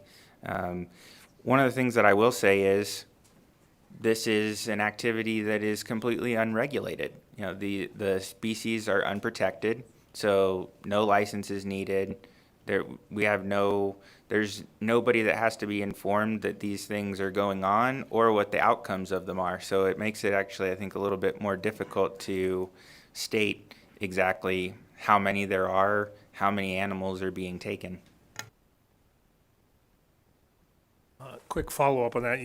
You talked about the fact that this is an unregulated activity. Since we're looking at passing a law, making it illegal, what are you envisioning as far as enforcement, and who's going to police this then? Thank you for that question, Howard Watts for the record. Again, notice of these things does go out. I would love to see, this is a slightly unrelated topic, but our game wardens do tremendous work. They're stretched extremely thin.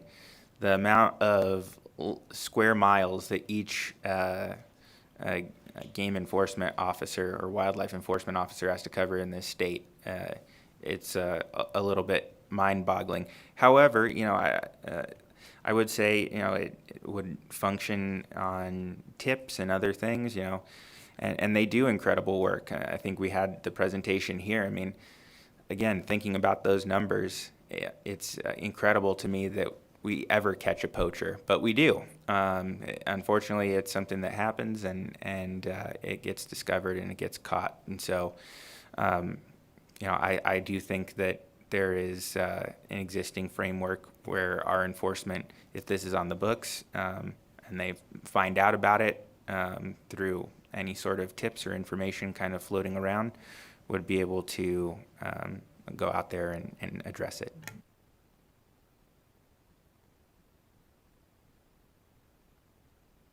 Assemblywoman Hanson. Thank you, Madam Chair. And so I have 6 counties, so I get 6 questions. Let's start with this. The idea that we talked about, this actually just came up. So the idea of these packs, and then you take out a male and then the other ones come in. I don't know that there's consensus on that theory of how wildlife operates, in the sense that I live in a suburban corridor in Washoe County in Sparks, and I can tell you there's no contest going on where I live, and I have an abundance of coyotes in my yard attacking my dog. I see it on my neighborhood watch. So I think that's still in question in regards to that theory. With the thought of where is this occurring, how big of a problem is this, and I know we say that the state governs certain things, but is there an appetite, kind of like the conversation we had earlier a couple days ago on Clark County's issue with the septic tanks? The lead for me on this with the rural direction is, how about if there's a problem with coyote contests or whatever animal contests, how about the counties decide? Maybe Lander wants to keep one, or Lincoln wants to keep one. Maybe Clark doesn't have an appetite for this. So do we have that ability to let those counties make these decisions in regards to that? And then I'll follow up with something, if that's okay, Chair. Thank you for that question. Howard Watts for the record.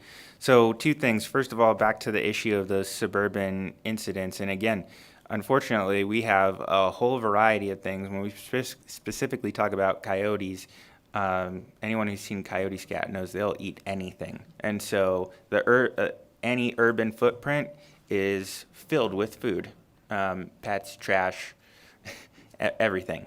And so that helps bring those animals in. And, again, going back to resources, I think we need significant increase in resources to address those wildlife conflicts in our suburban communities. And again, because of the nature of these contests, that's never going to address those, really. Going to your question about the involvement of local governments, I would certainly be open to having the conversation about what could be involved. Again, at the end of the day, we really don't know even exactly what's going on in a given area, but I'd be glad to continue to have that conversation with you. Thank you, Chair.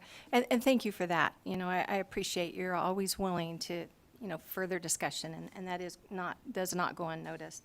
When we talk about the penalties over in Section 2, Sub 4, they seem to be pretty draconian.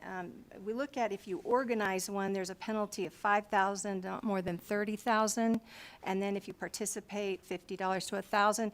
And I look over in Section 2 in existing language, if you kill or possess a trophy big game mammal, you're liable for the same amount of kind of penalty, $5,000 to $30,000, as you would be if you organized, say, a coyote contest, which a coyote and a trophy animal, all animals are, have value, but we're saying that you'd have that kind of a draconian penalty. So I was curious where the thought process came from for that kind of a penalty. In Nevada, you can steal like $1,200 worth of stuff and you barely get a slap on the hand. So just curious.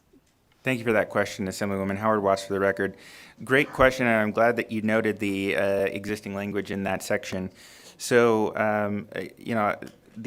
for participation, a lot of it was really modeled on subsection 2 of section 2. So for the unlawful killing or possession of fish or wildlife not included in subsection 1, a person is liable for a civil penalty of not less than $25 nor more than $1,000. So this was 50 instead of 25. So there's the analog there.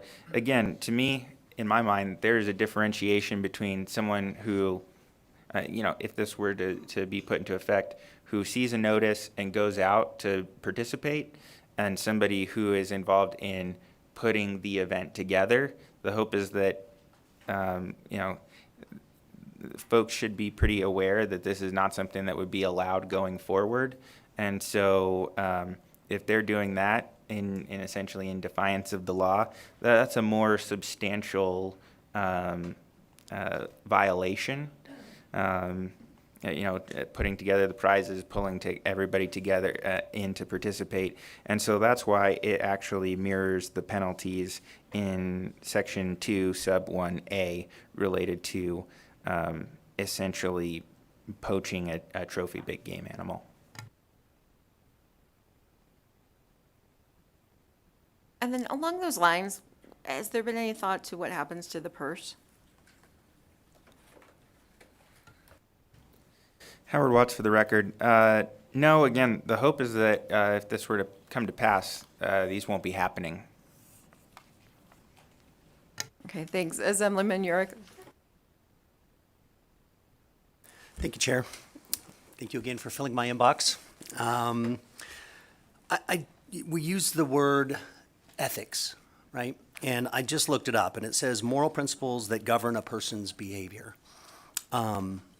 I'm sitting here trying to wrap my brain around this because it sounded like you conceded that this is not like it's affecting populations or it's not solving our predation issues, that it's the sport, right, and it's the appearance.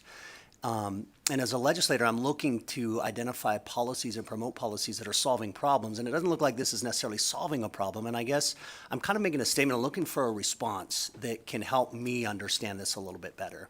And that is, if we're not solving a specific problem, but I imagine we're going to hear different people, and as my colleagues have suggested, it might be kind of an urban-rural thing with different ethical considerations at stake. It seems to me that this, at kind of a statewide level, might lead to my colleague's suggestion of maybe a county-by-county consideration, that we're basically trying to, at a statewide level, elevate one group's ethics and put them over another group's ethics. So how do I reconcile that versus solving a true problem? That's a great question. Thank you, Assemblyman. Howard Watts for the record. A couple of thoughts that I have. Again, one is that the overarching mandate of our state government is to manage all of the wildlife for all of the people. And so to me, that means we have to take in the considerations of everyone at large and be aware of, the impacts that certain ethical and perception issues have, particularly over the long term on the continued ability of sportsmen to exercise their rights and privileges to pursue game. The other issue I'll say is these are difficult issues. You cannot always legislate ethics or morals. However, we do enact and evaluate policies about these issues all the time. During some of my time on the county board to manage wildlife, there were debates about and policies enacted related to using a 50 cal rifle for sporting. At the end of the day,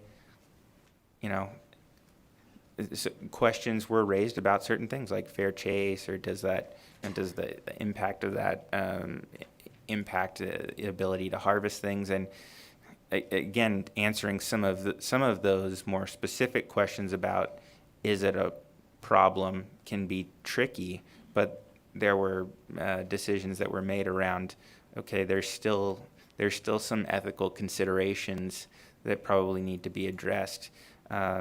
Things around putting trail cams around water sources and the impacts that can have on fair chase and the amount of data that can be collected to really track where animals are, et cetera. So again, I think to me, there is a precedent in taking on some of these thorny issues, both through legislation as well as through Wildlife Commission policy. That's what led me to bring this forward.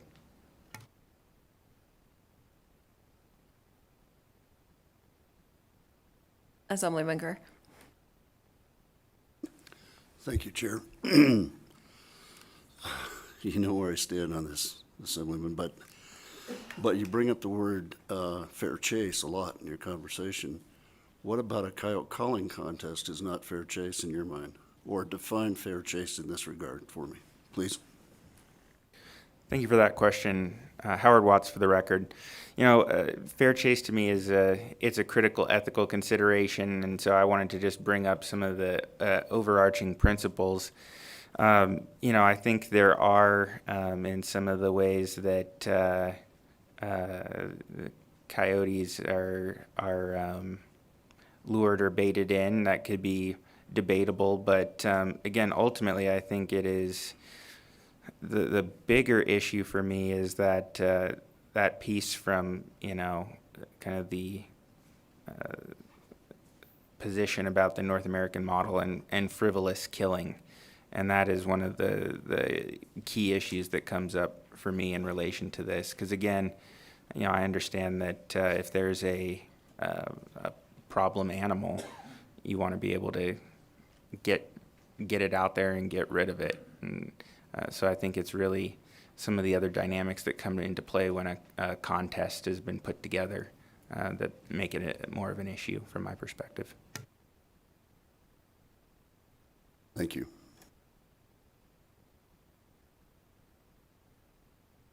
We have a follow-up from Assemblywoman Hanson.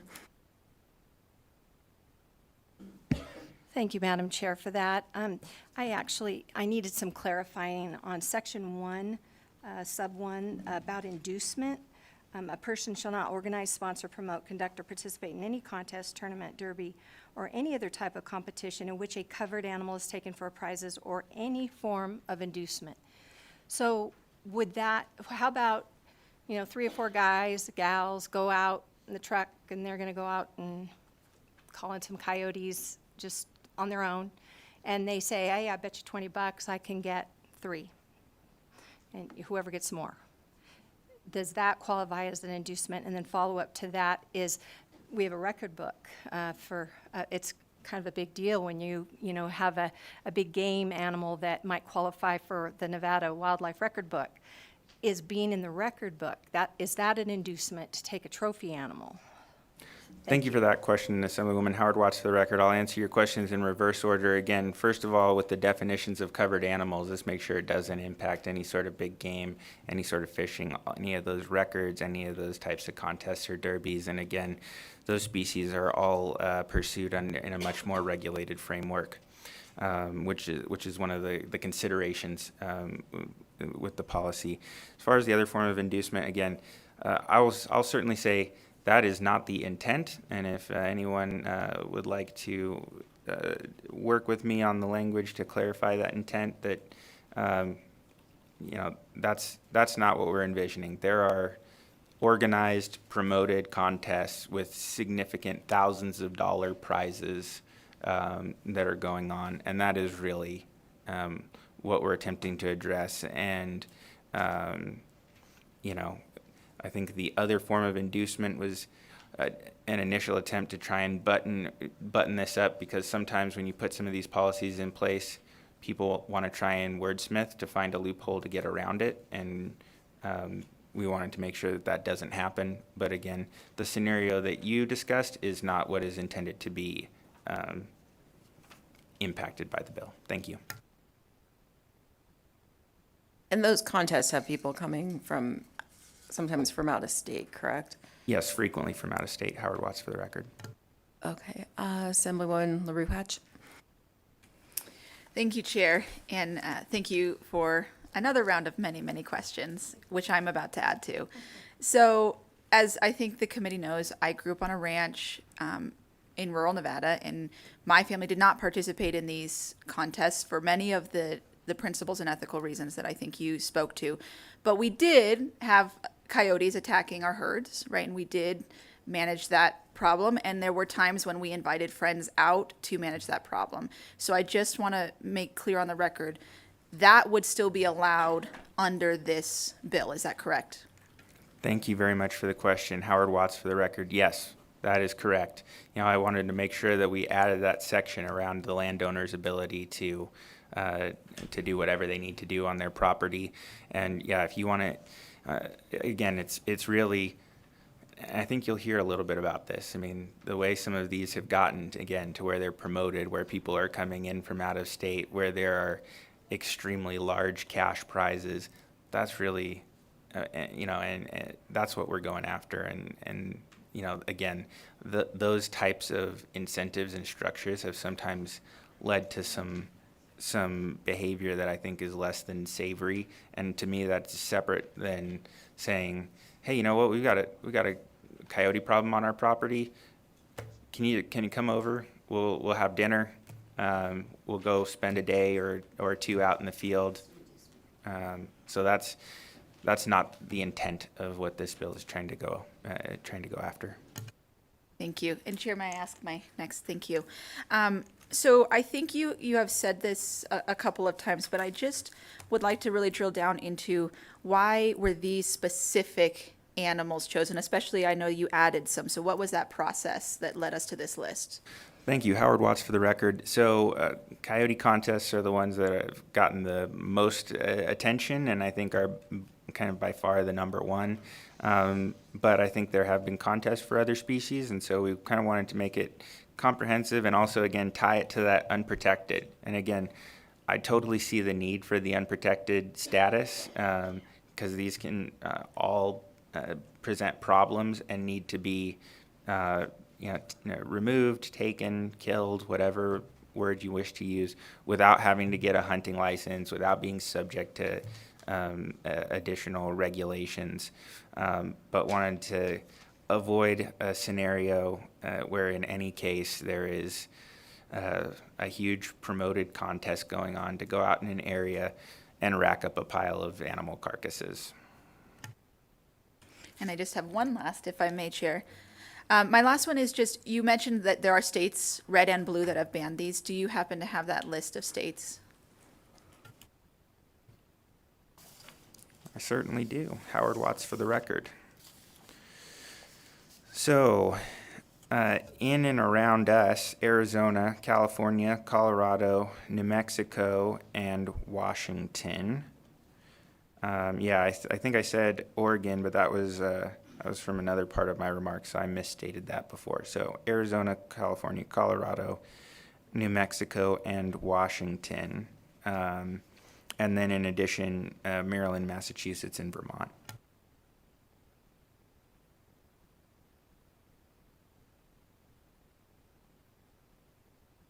Okay, and then I just want to put the scenarios together, Assemblywoman Hanson's and Assemblywoman LaRue Hatch's. So, because I know you kind of address this if you've got people coming together on a ranch. So if Assemblywoman LaRue Hatch's family has the friends come over and they say, hey, we really want to get rid of these predators, we're going to give, whichever of our friends takes down the most, we're going to give a 6-pack, we're going to give $100, we're going to do whatever. Is that okay? Howard Watts for the record. Again, that's the intent. Really, isn't to go after that. How you get all the language in a policy to the exact point, right? Do we put de minimis? But again, I think I just like to get the intent on the record, which is that if you have some people over, everyone throws down $20 into a pot and comes up, makes a kind of a prop, and whoever hits that gets the money. That's not what this is going after. These are large, sophisticated, fairly high dollar promoted events and again, this isn't something that is attracting friends and family. It's attracting people who have got interested in this and go across the country from place to place on a calendar, in some cases participating in as many as they can. So that to me is the differentiation. And again, if that's something that anyone would like to work with me on to try and make sure that the language matches the intent, I'm absolutely glad to do so. Thank you. Having both sat on judiciary, I think we both really want to make sure we've got a really clear legislative record for that. Okay, so with that, we're going to move on to support, much like the last bill. It's 6:04 right now. We'll do half an hour in support, half an hour in opposition, half an hour in neutral. We're going to we'll do Carson City, Elko, Las Vegas, telephones in groups of 3. So please fill up the chairs, and we're going to do 2 minutes at a time to make sure we can get as many people as possible on the record. So whichever of you would like to go first, please go ahead. Good evening, Chair Cohen and members of the committee. My name is Rebecca Goff, and I'm the Nevada State Director for the Humane Society of the United States. Before I begin, I do want to let everyone know that I did submit for evidence a map that does show, to the best of our knowledge, all of the contests that happen in Nevada, the species, and when they happen. Our research shows that about 15 of these contests happen a year. I know that was a question, so I just wanted to answer that. As a Nevada resident, and on behalf of our supporters, I respectfully ask you to pass AB 102. Slaughtering our native wildlife for fun and prizes is a disgrace to our state. Killing contests treat animals as nothing more than disposable pieces in a game. During the killing period, participants lure animals into gun range with electronic calling devices. They mimic the sounds of dependent young or prey in distress.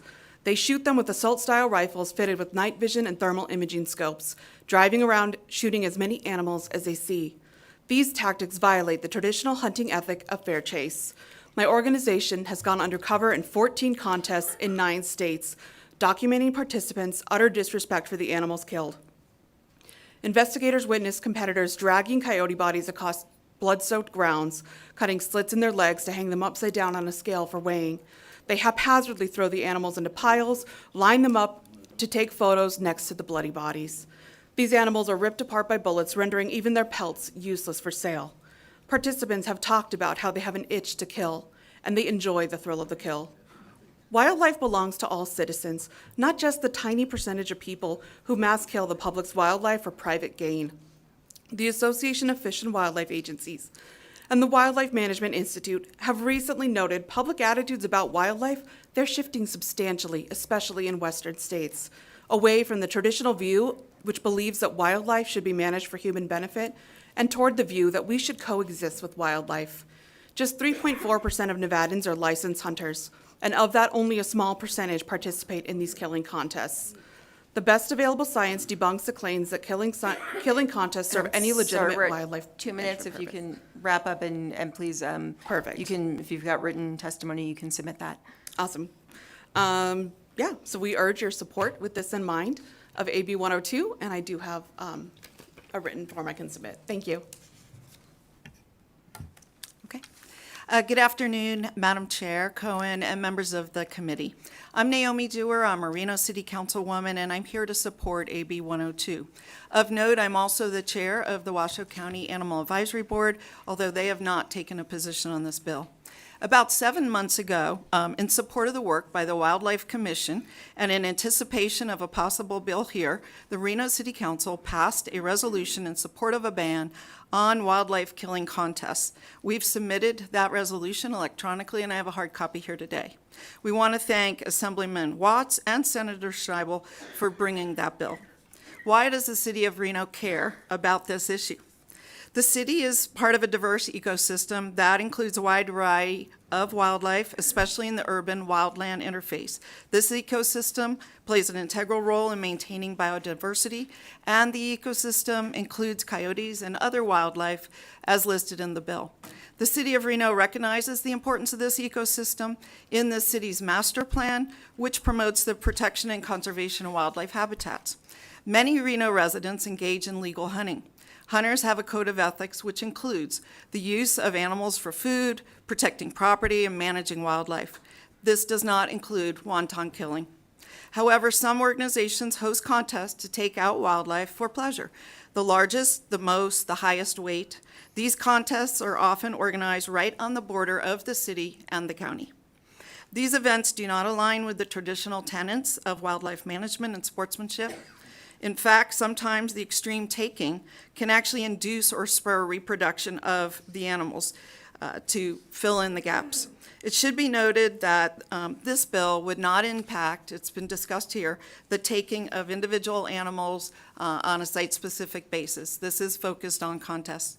Our perspective is this practice of contests devalues all life and is an anathema to ethical hunting practices.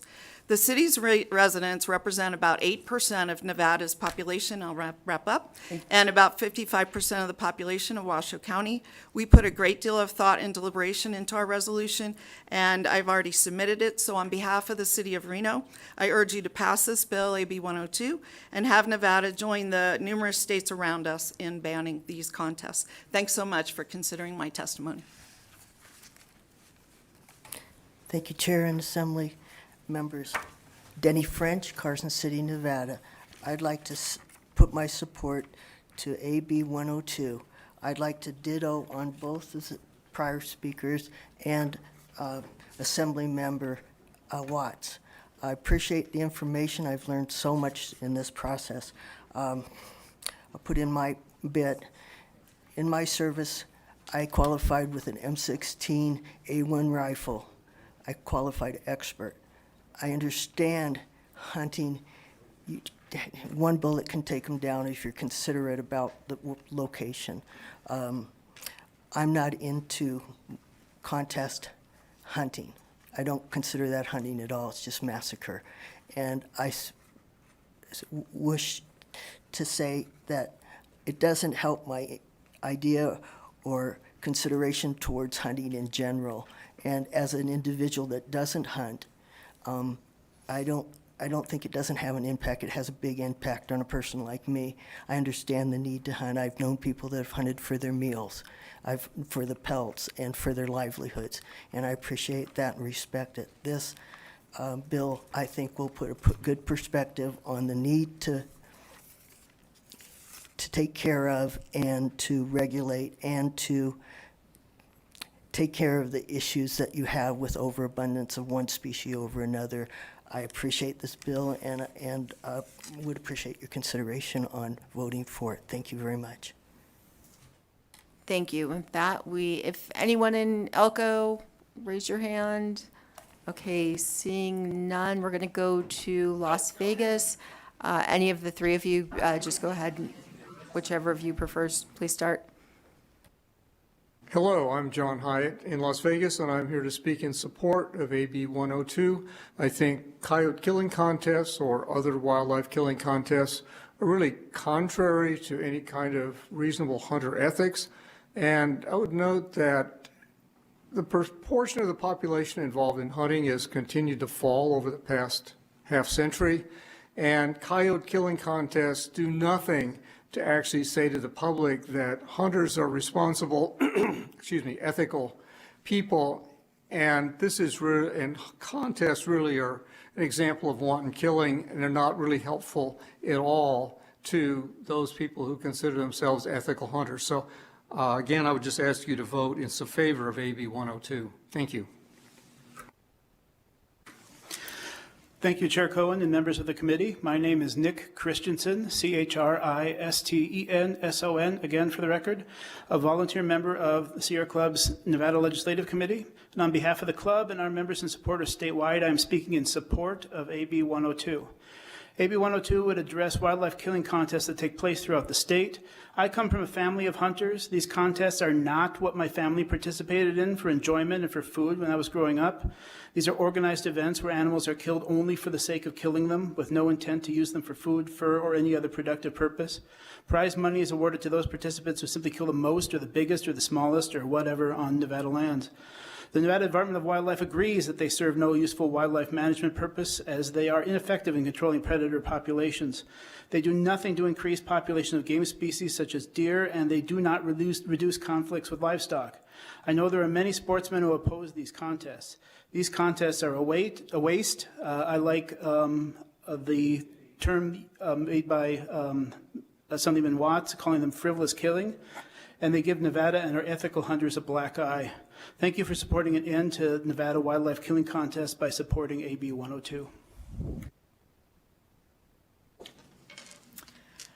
Good evening, Madam Chair and committee members. I'm Dr. Karen Lane of Clark County and a constituent of Assemblymember Brown May. I also served as a public member.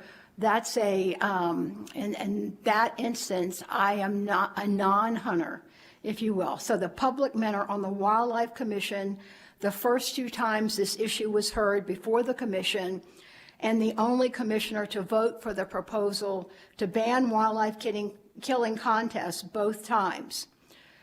I have to tell you that I'm very frustrated by that this practice of wanton waste of wildlife continues.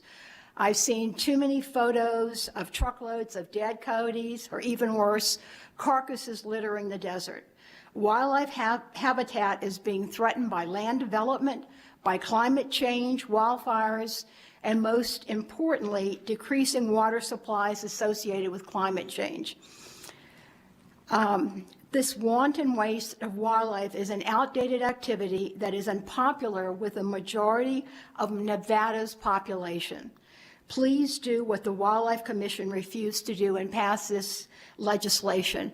And I'd also like to thank Assemblyman Watts for his very detailed explanation of this somewhat complicated situation. Thank you. Okay, with that, we are going to come back to Carson City, but go to the phones. BPS, if we can, if we've got 3 people on the phones in support, if we can, it looks like we have 5 people on the phone, so let's just take as many people on the phones as are in support. We'll take however many are in support. If you would like to testify in support of AB 102, please press *9 now to take place in the queue.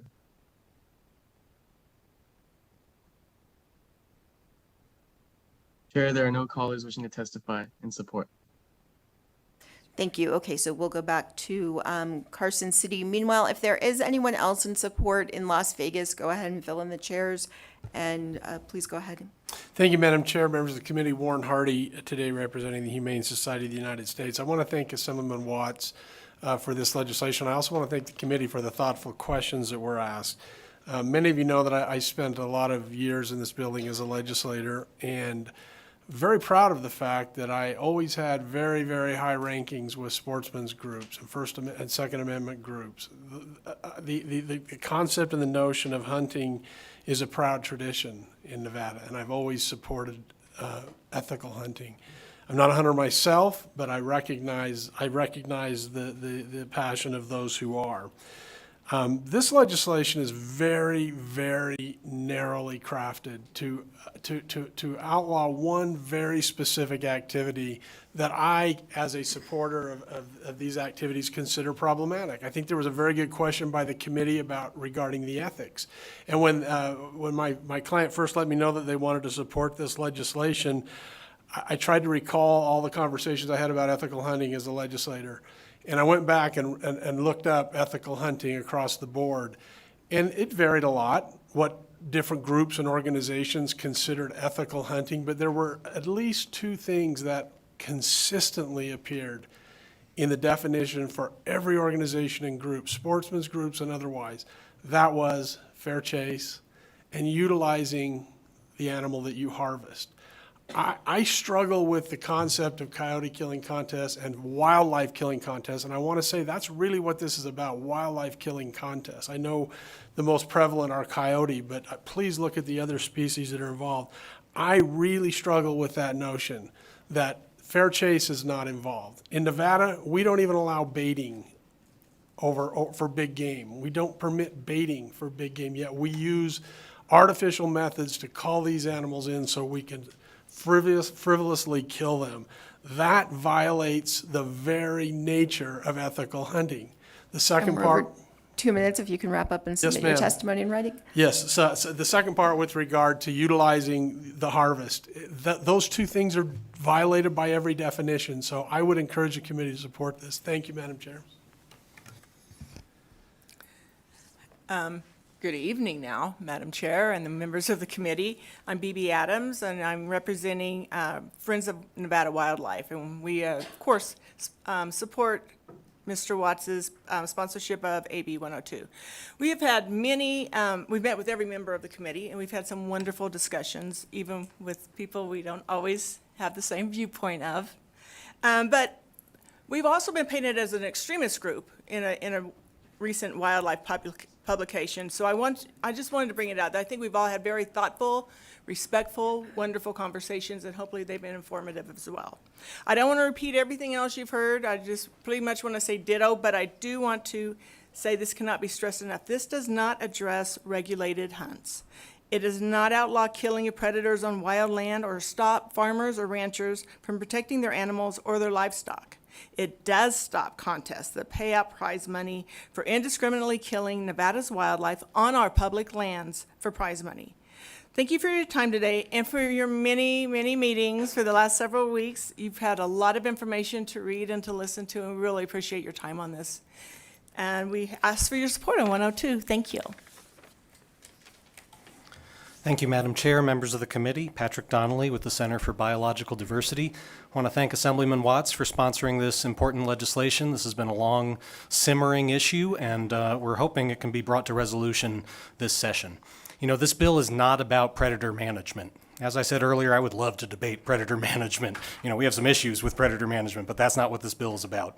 This bill is about a very specific activity, contests to kill animals, and the Department of Wildlife has said in earlier testimony in front of the commission that by and large, killing contests have no net effect on the population of wildlife in this state. There's simply not enough of them to affect the large numbers of wildlife we have. As a result, this is an ethical question. This is about our relationship to wildlife. And I think we heard discussion earlier, well, whose ethics? But we believe that this is part of a universal moral code. That these contests to kill as many animals as you can in 24 hours is not a moral way to interact with the natural world. And there have been other instances of societies killing as many animals as they can, and eventually the society decided that's not what we want our relationship to be with wildlife. You know, for instance, killing all the bison on the plains. Or Chairman Mao killing all the sparrows in China in the 1960s and all the consequences of that. You know, society's decided we're not going to actually continue doing this, killing as many animals as we possibly can in a set period of time. And so it's about the evolution of our moral code, our universal moral code, as to how we interact with wildlife. And so again, this bill would not impact predator management, and predator management activities would continue. But this bill is about examining how we relate to wildlife. So please support AB 102. Thank you.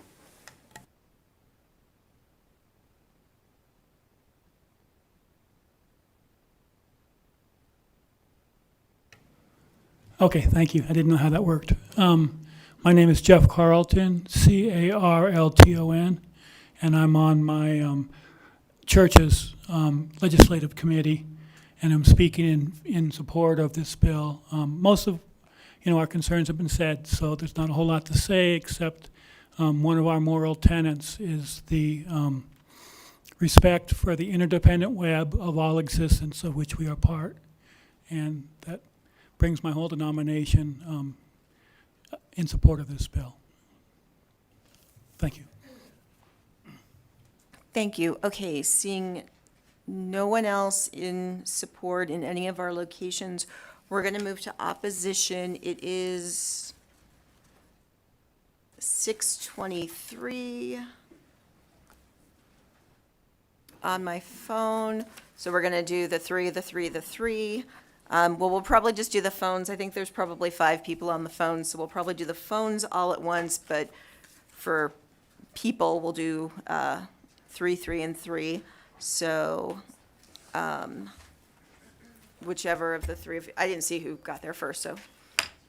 Madam Chairman, members of the committee, my name is Davey Sticks, a member of the Nevada Cattlemen's Association and rancher. And also, I do have a sportsman's ID number. The Cattlemen's Association represents many hardworking families whose livelihood depends on the success of having many newborn calves survive the many pitfalls that come in feeding our nation and, yes, our world. Predator control is as old as raising livestock. To give you a quick idea of how old it is, and a historical reference, those shepherds guarding their sheep by night were not just out there just to be out of their houses to gaze at the stars. The coyote, in this case, has an instinct to find an easy meal. They're opportunistic. It is all too common to come upon a mama cow cleaning her newborn baby, only to find that the calf is half eaten. This type of kill is consistent with killing the calf during birth. Another common trait with this killer instinct in the coyote, and is especially prevalent in areas right now with a lot of snow, is to see the predator standing near a calf and its mother in such proximity as to make the mother not want to leave her calf. Therefore, she sticks by her calf, even eating snow to survive, to see how long the waiting game lasts and who prevails. We need all the help we can get in predator control. Yes, even our friendly horses need our help. Due to incrementally declining revenues and cost increases in government programs, we are unable to keep up with prudent predation programs that have positive effect on raising cattle in our state. The coming together of people and communities to help in this endeavor is a generational activity that may be as old as fishing derbies and many other wildlife competitions that are conducted across the state and our country. We do not condone the social media activities that take place during these events and ask our friends to stop telling the world. Just as Facebook has opened its eyes to what predators are capable of doing in our cities, killing our pets, it has hurt us as well. Mr. Sticks, we're at 2 minutes, so if you can wrap up and then just give us the rest of your testimony in written form. You betcha. I must reiterate, we are animal lovers and believe strongly in predator control. It works. Ethical reconciliation, our penance is our baby calves. Thank you. In closing, I'd just like to say, please vote no. Thank you. Madam Chairman, members of the committee, Joel Blakesley, I'll be speaking on behalf of the Southern Nevada Coalition for Wildlife. I just want to respond to a couple of things that have been said. The first one's the North American model of wildlife conservation. That model was designed to keep wildlife management away from pure politics, and that's where we are today. This thing has been vetted through all the county game boards in 2015 and 2021. The result was the same. There's not one, and that's going to be discussed later. I won't take the other speakers' deal, but the North American model was designed to do this in a certain way, not to have it in a pure political thing. The other thing I want to talk about is money, because apparently this is the ethical problem we have is the money, where we're having a contest for money. And I'll suggest that there are many different levels of money involved in this. I would suggest to you that there's more money in this room being paid to different people than is paid to all of the people in the wildlife contest right now. There are professional organizations, and you've heard this, that this is a national national movement basically to chip away at hunting.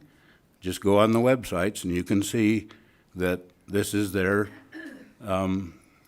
ultimate obligation. And I'll just leave it at that. There's going to be some other people to talk to things. Thank you. Madam Chair, members of the committee, thank you for the opportunity to testify. My name's Rex Flowers. I'm a resident of Washoe County. The prohibition of calling contests has been heard many times over the years. Now, it has come forward through both the petition process and the last time from a commissioner on the Nevada Wildlife Commissioners. Last time it was heard for over a year's period of time and was well vetted by all those who wished to participate in the hearings. In the end, the Nevada Board of Wildlife Commissioners voted to oppose any action to eliminate these contests. History has repeatedly done this. Each time this subject, as with any regulation, is heard, it is heard numerous times in numerous meetings at both the commission and CAB levels with input by the public. Never has the Nevada Board of Wildlife Commissioners supported such a prohibition, and not one CAB throughout the state has ever supported this prohibition or any portion of same subject. I believe that the democratic process, as we have been taught, and the state's open meeting laws have always been met in each hearing, and for this reason, I would request the committee oppose this bill. Thank you.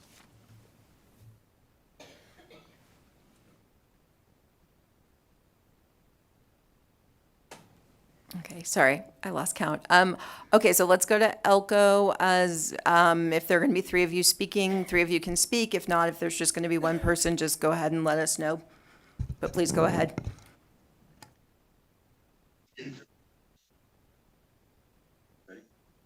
Hello, my name is Embry Drew Edwards. I'd like to say that I'm not a coyote hunter, but I have been active in helping to put on several contests.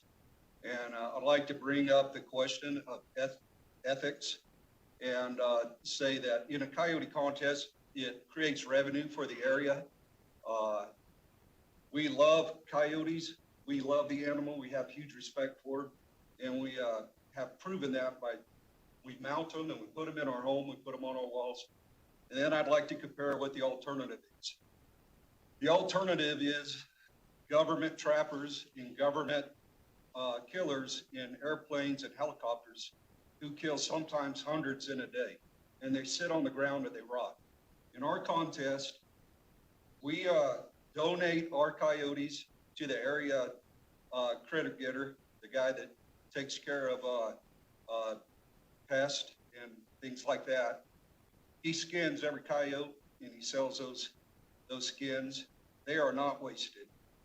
But when a government killer kills coyotes, they rot on the ground. So thank you for listening to me. And if you have any questions, since I am involved in putting on a contest here and there, feel free to ask. Thank you. Would anyone else like to speak in Elko? Please go ahead.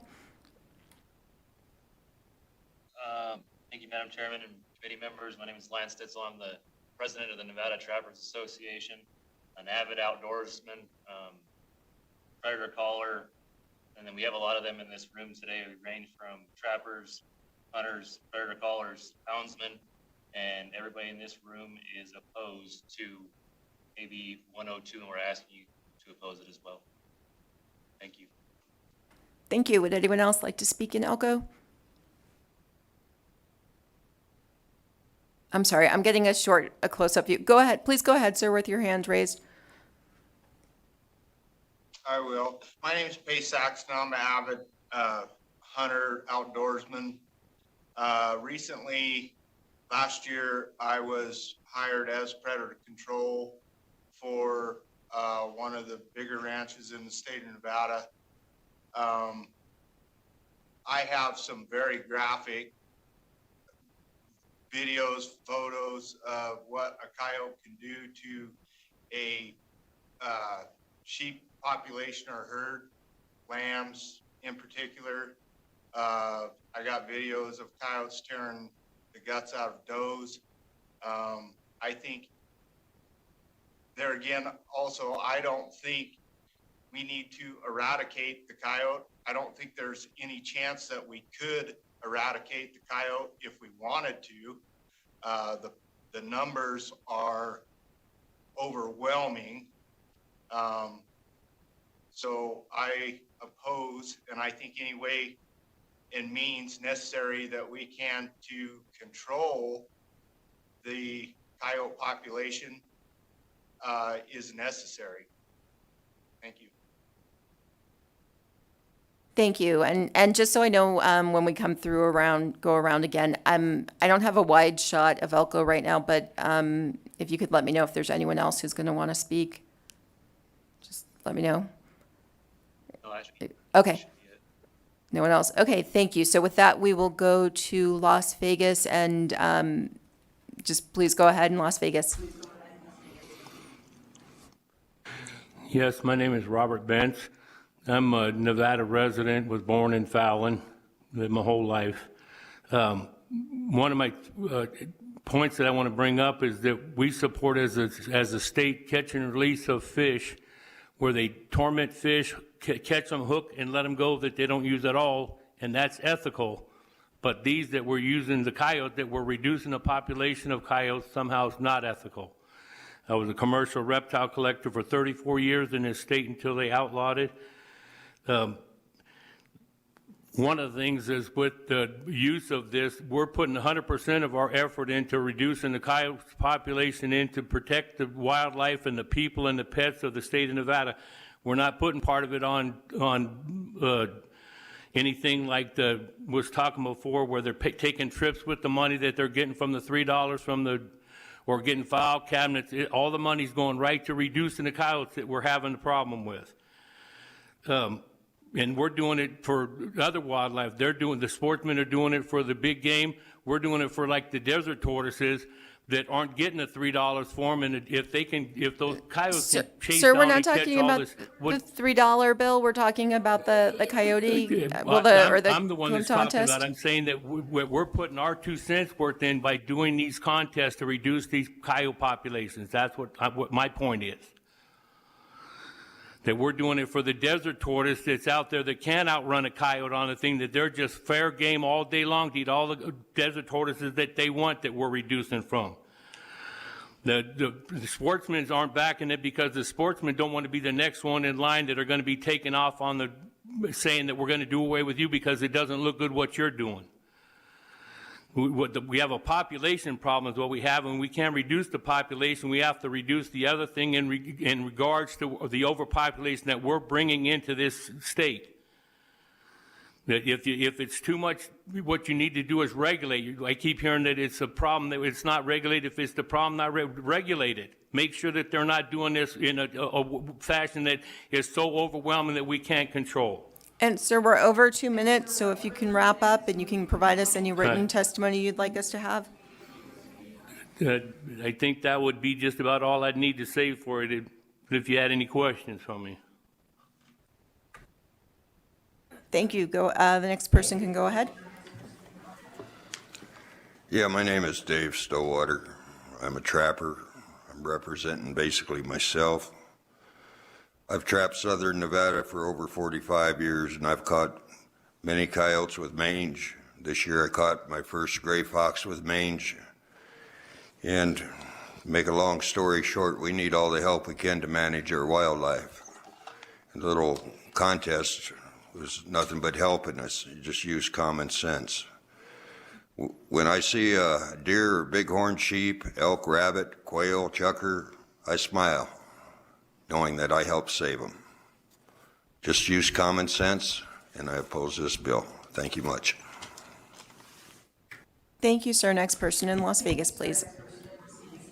My name is Ron Stoker. I'm with Wildlife and Habitat Improvement Nevada.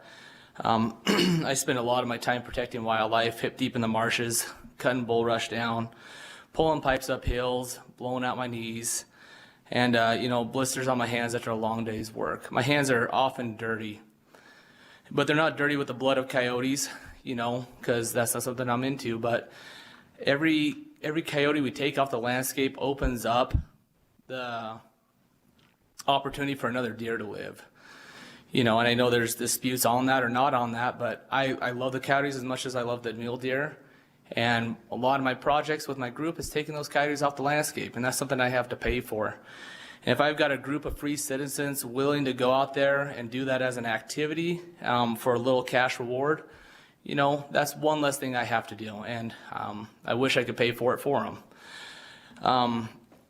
Also, along with that, is it helps a lot of these little rural communities. I feel like a lot of the gripe is coming from, Clark County and and Reno, where the big urban communities live, and it kind of neglects the rural communities. I feel like the loudest voices are the ones that have the most people. And so a lot of these contests take place in rural communities, and it is an economic stimulus boost. Now, if we were to do a year-long tally and like make an overall winner in the state of Nevada for the most coyotes killed, it'd definitely be Endow. You know, they kill these coyotes, they let them sit, they let them rot, they shoot them out of helicopters, they poison them, they trap them. You know, and that's something that needs to be done. It needs to be done. And if we have individuals that are willing to go out and spend their own time and their money to go do these things, I don't see why we would stop them from doing it. You know, we have the right to assemble. And setting precedences like similar to what was said in COVID and taking away people's freedoms is not a prudent thing to do in the state of Nevada. We're a battle-born state, and we have battle-born hunters and battle-born sportsmen that are willing to work for this wildlife. I'd strongly should suggest that we don't impede their efforts to help the wildlife in the state. Thank you so much. I oppose this bill. Thank you. Okay, and BPS will go to, I believe there are 3 callers on the phone, so if we can please go to the callers on the phone.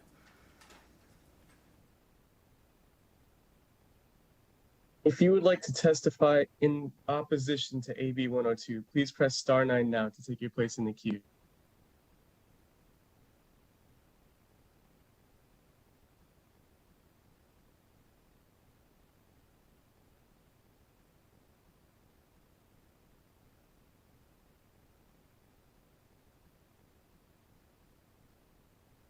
Hello, Madam Chair. Thank you for the opportunity for us to speak. My name is Neil Cheney. I'm the Vice President of the Nevada Trappers Association. I have 60 people here with me that are not working. Go ahead, we can hear you. Oh, all right, sorry. I have 60 people here with me that are all against this bill. I want to mention the Nevada Department of Wildlife spends millions of dollars each year to help with water resource and habitat restoration for every single game species in the state. Calling contests are cost-effective and efficient management tool for predators that will also go hand in hand with those projects and help boost the game species. There are massive amounts of money each year spent in predator control, as they've talked about. These predator contests remove predators at no charge to Endow or taxpayers. It simply makes sense to get the service done for free. This bill is being pushed directly by motion, and as we can see by our neighboring states, these decisions will lead to overpredation and disease outbreaks in predator populations. Decisions like this should be made on factual scientific data. Thank you for your time. Thank you. Next person, BPS.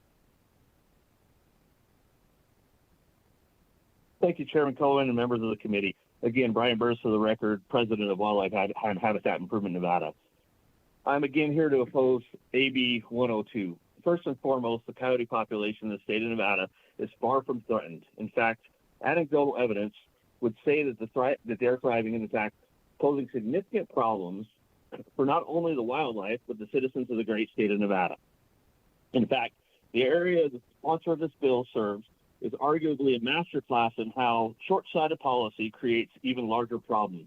The coyote population in the Las Vegas Valley has exploded, and it is now common to have animals roaming the streets both day and night following the changes to the laws that eliminated trapping in the area. This bill, unfortunately, is one more step in the wrong direction for the state of Nevada. These contests not only help control the population of the target species, but they have impacts on small local economies that have a limited means of economic development. These are some of the reasons no wildlife board in the state of Nevada has approved the banning of these contests. And many counties have actually passed resolutions supporting these contests because they bring an economic driver to their valley and protect the livestock and game in this community. I would encourage this committee to stand with the wildlife committees and the majority of Nevada counties and vote no on AB 102. Thank you. Thank you. Next caller. Chair, there are no additional callers wishing to testify at this time. Thank you. Let's bring it up now to here in Carson City, and I'm not sure exactly who came in first. Good evening, Madam Chair and committee members. Bryce Pollock on behalf of the Nevada chapter of Backcountry Hunters and Anglers. I hope to provide you with a different perspective and an alternative to the senseless and unethical competitions that you've heard purported. These competitions are part of the culture in many small communities around our great state, and furthermore, they serve as a means to raise funds for small organizations in those communities. To name a few, the McGill Volunteer Fire Department, the Tonopah High School Rodeo Club, and the Silver State Sportsmen all use these competitions as fundraisers. I elaborate on the last one because that's the competition that I participate in. I participate in that one because my brother lives in Eureka, and it's a chance for me to visit my family and my two adorable nieces. This competition in particular is made up of community members and their families. It's by invite only. Teams of brothers, sisters, fathers, daughters, mothers, and sons pair up and spend a day together in the outdoors. Last year's competition had 92 teams of 2 people registered. If you're familiar with the population of Eureka, you understand what percentage of the town that represents. Of the 184 people that spent hundreds of hours and thousands of miles of hunting, the total number of animals harvested was 6. Why? Because we're not that good at hunting coyotes. But also because that's really not what it's about. This competition is a fundraiser for the Silver State Sportsman nonprofit. There's a big gathering with a feast at the end. It's a community gathering. Those funds raised go straight into habitat projects like the restoration of grasslands around springs.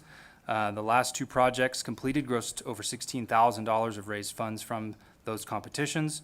Those were paired with matching funds from Endow and grants from other organizations to complete $50,000 in habitat work right here in our state. More importantly, the volunteers that put in the hundreds of hours to complete those projects are the same people that are participating in those competitions.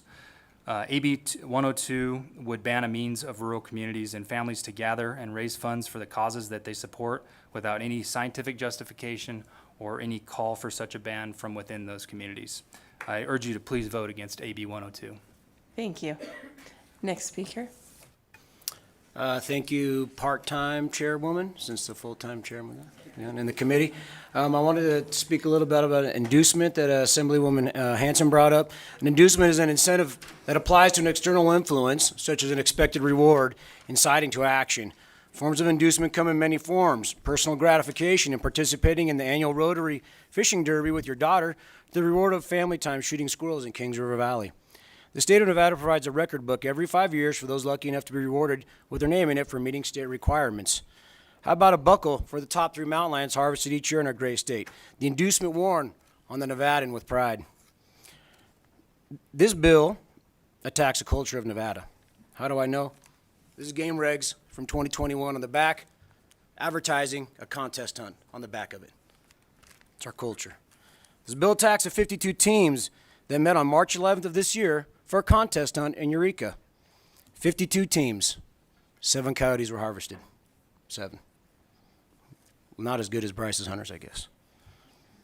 All were incited to action by spending time in our great outdoors with family and friends. I wonder what the economic impacts were. The tax-paying businesses that sponsor these events, with the incentive that their business will be rewarded with a patron or 2. Current contests are visible, managed, and public with no negative biological outcome. No difference than a carp fishing derby at Lake Lahontan. Emotion-based politics is a slippery slope with an inducement that often influences changes with an unexpected reward, often at the expense of the constituents.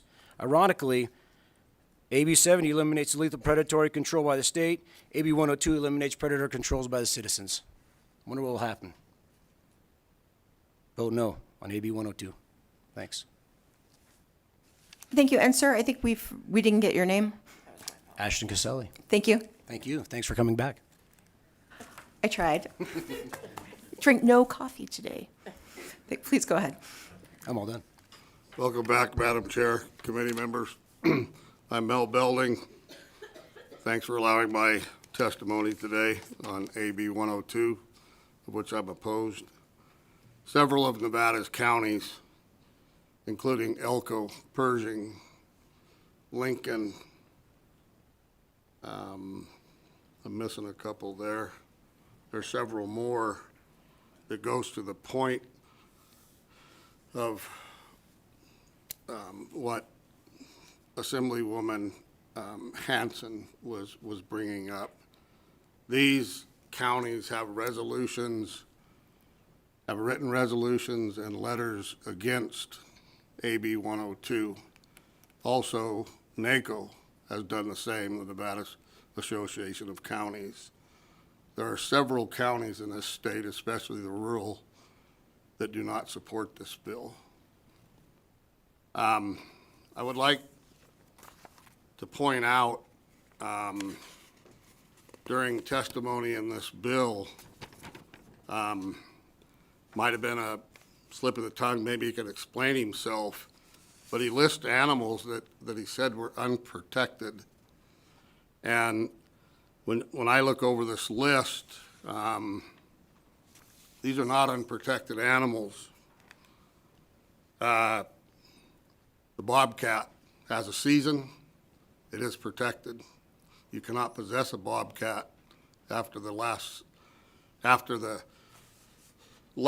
sealing date.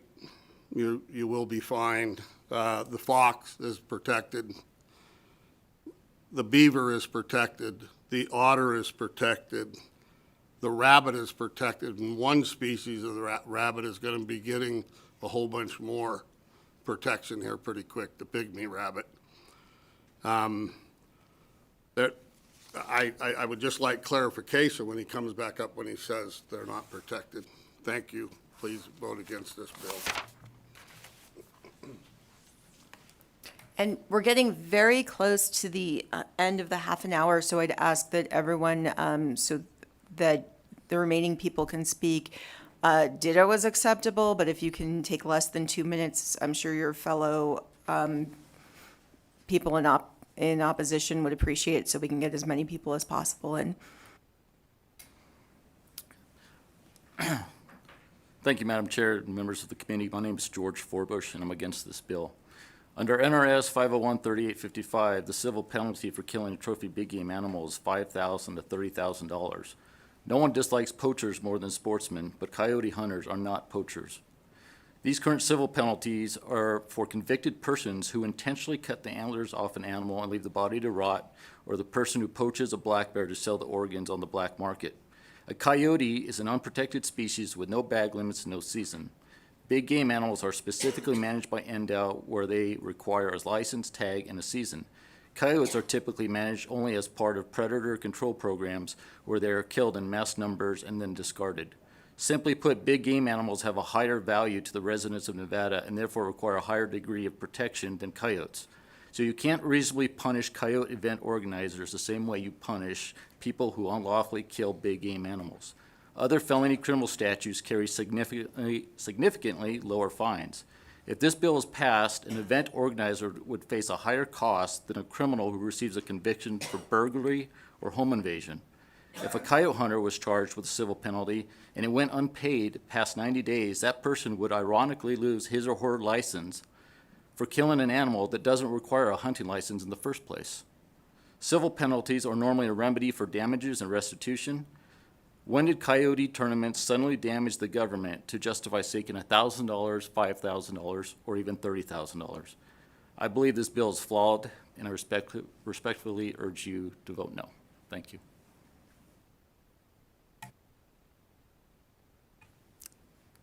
Madam Chair and Committee, this is Linda Linton.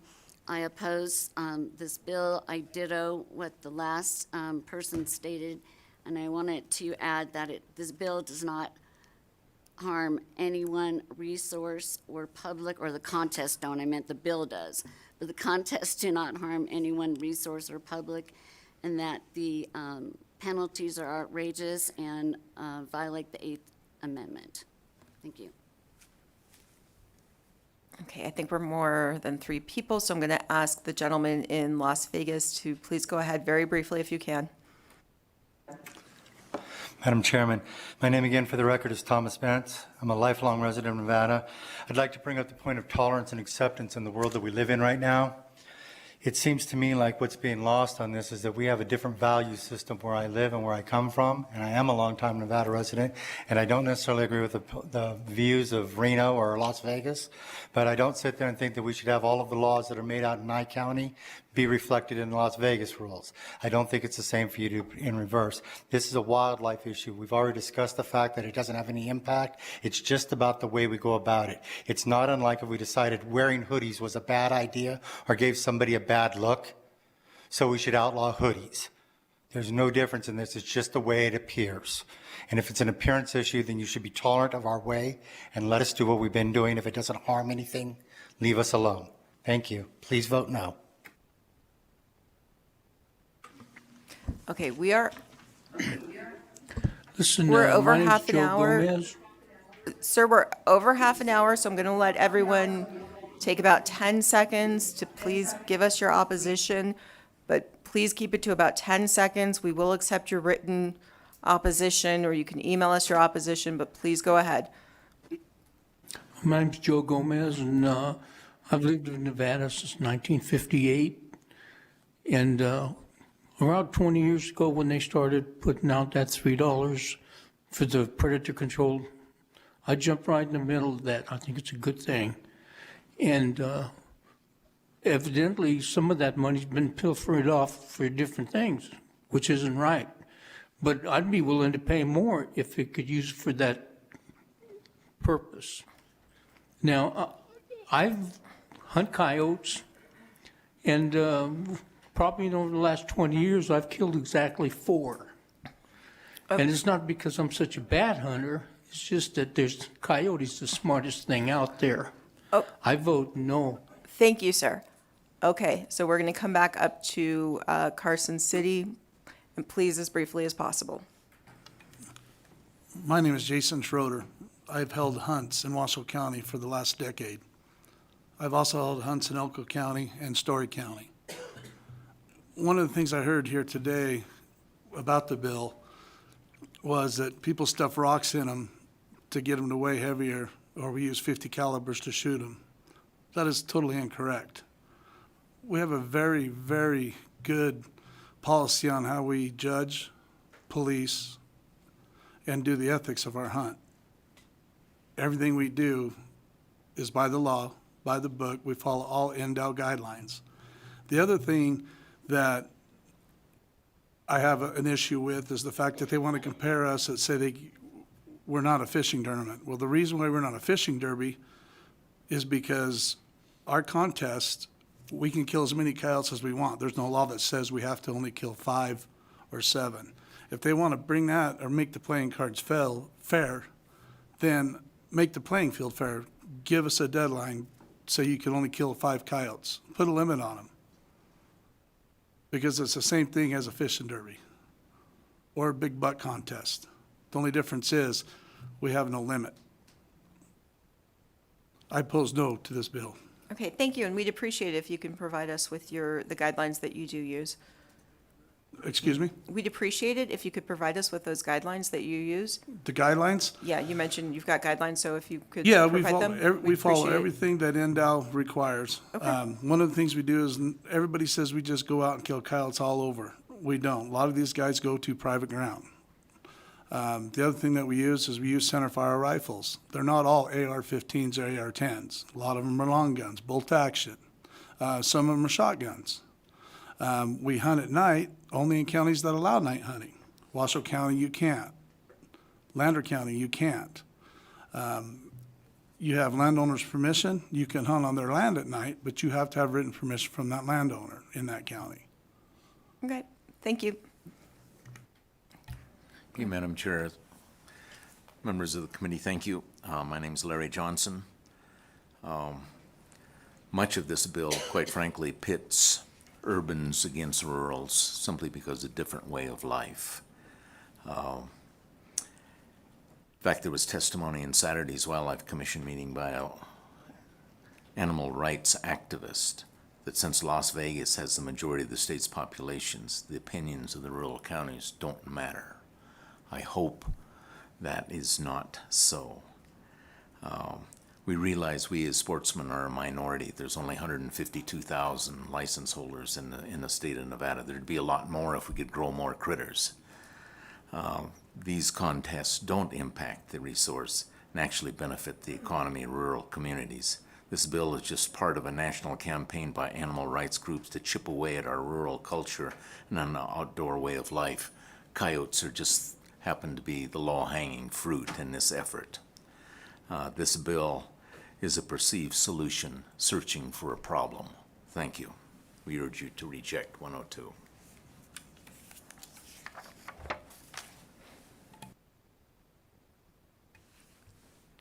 Mike Cassidy. I sit on the board of the coalition and a member of several other sportsmen's organizations. I'll keep this under 10 seconds. I oppose this bill. Thank you for letting me make that statement. Thank you. And with that, the Assemblyman Watts is, because we have only 120 days, he is working on on a budget for NDOW. Neutral. Do we have anyone in neutral? Anyone in Carson City in neutral? Anyone in Las Vegas in neutral? Anyone in Elko in neutral? Anyone on the phones in neutral? Okay, so seeing no one in neutral, and Assemblyman Watts waiving his closing because he's working on something else in the building. Yeah, working on a budget for NDOW. With that, I will bring Assembly Bill 102 to a close, and we will open up for public comment. As a reminder, public comment is to make comment on anything in the purview of this committee, but not the previous two bills. So anyone in Carson City for public comment, if there's anyone in Las Vegas, please come forward. Anyone in Elko, please raise your hand. Carson City, please just come forward. Okay, seeing none, do we have anyone in the phones for public comment? If you would like to provide public comment, please press star 9 to take your place in the queue.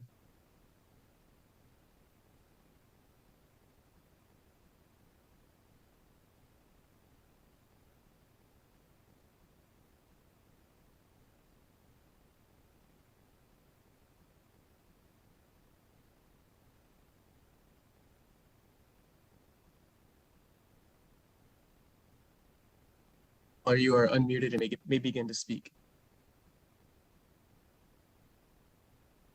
I think that's me, so I will just go ahead. Good evening, Chairwoman Cohen and Natural Resources Committee members.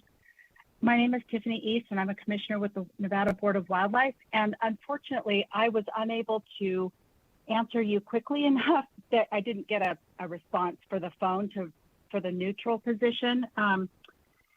As you've heard, over time, the Nevada Board of Wildlife Commissioners has considered this activity with the same outcome. Today, the Board of Wildlife Commission is taking a neutral position on AB 102 as presented. The legislature is the proper forum for legislators and the public to determine this outcome at this time. Thank you so much for your time. Thank you, Ms. East. We will put you in neutral for AB 102. Thank you.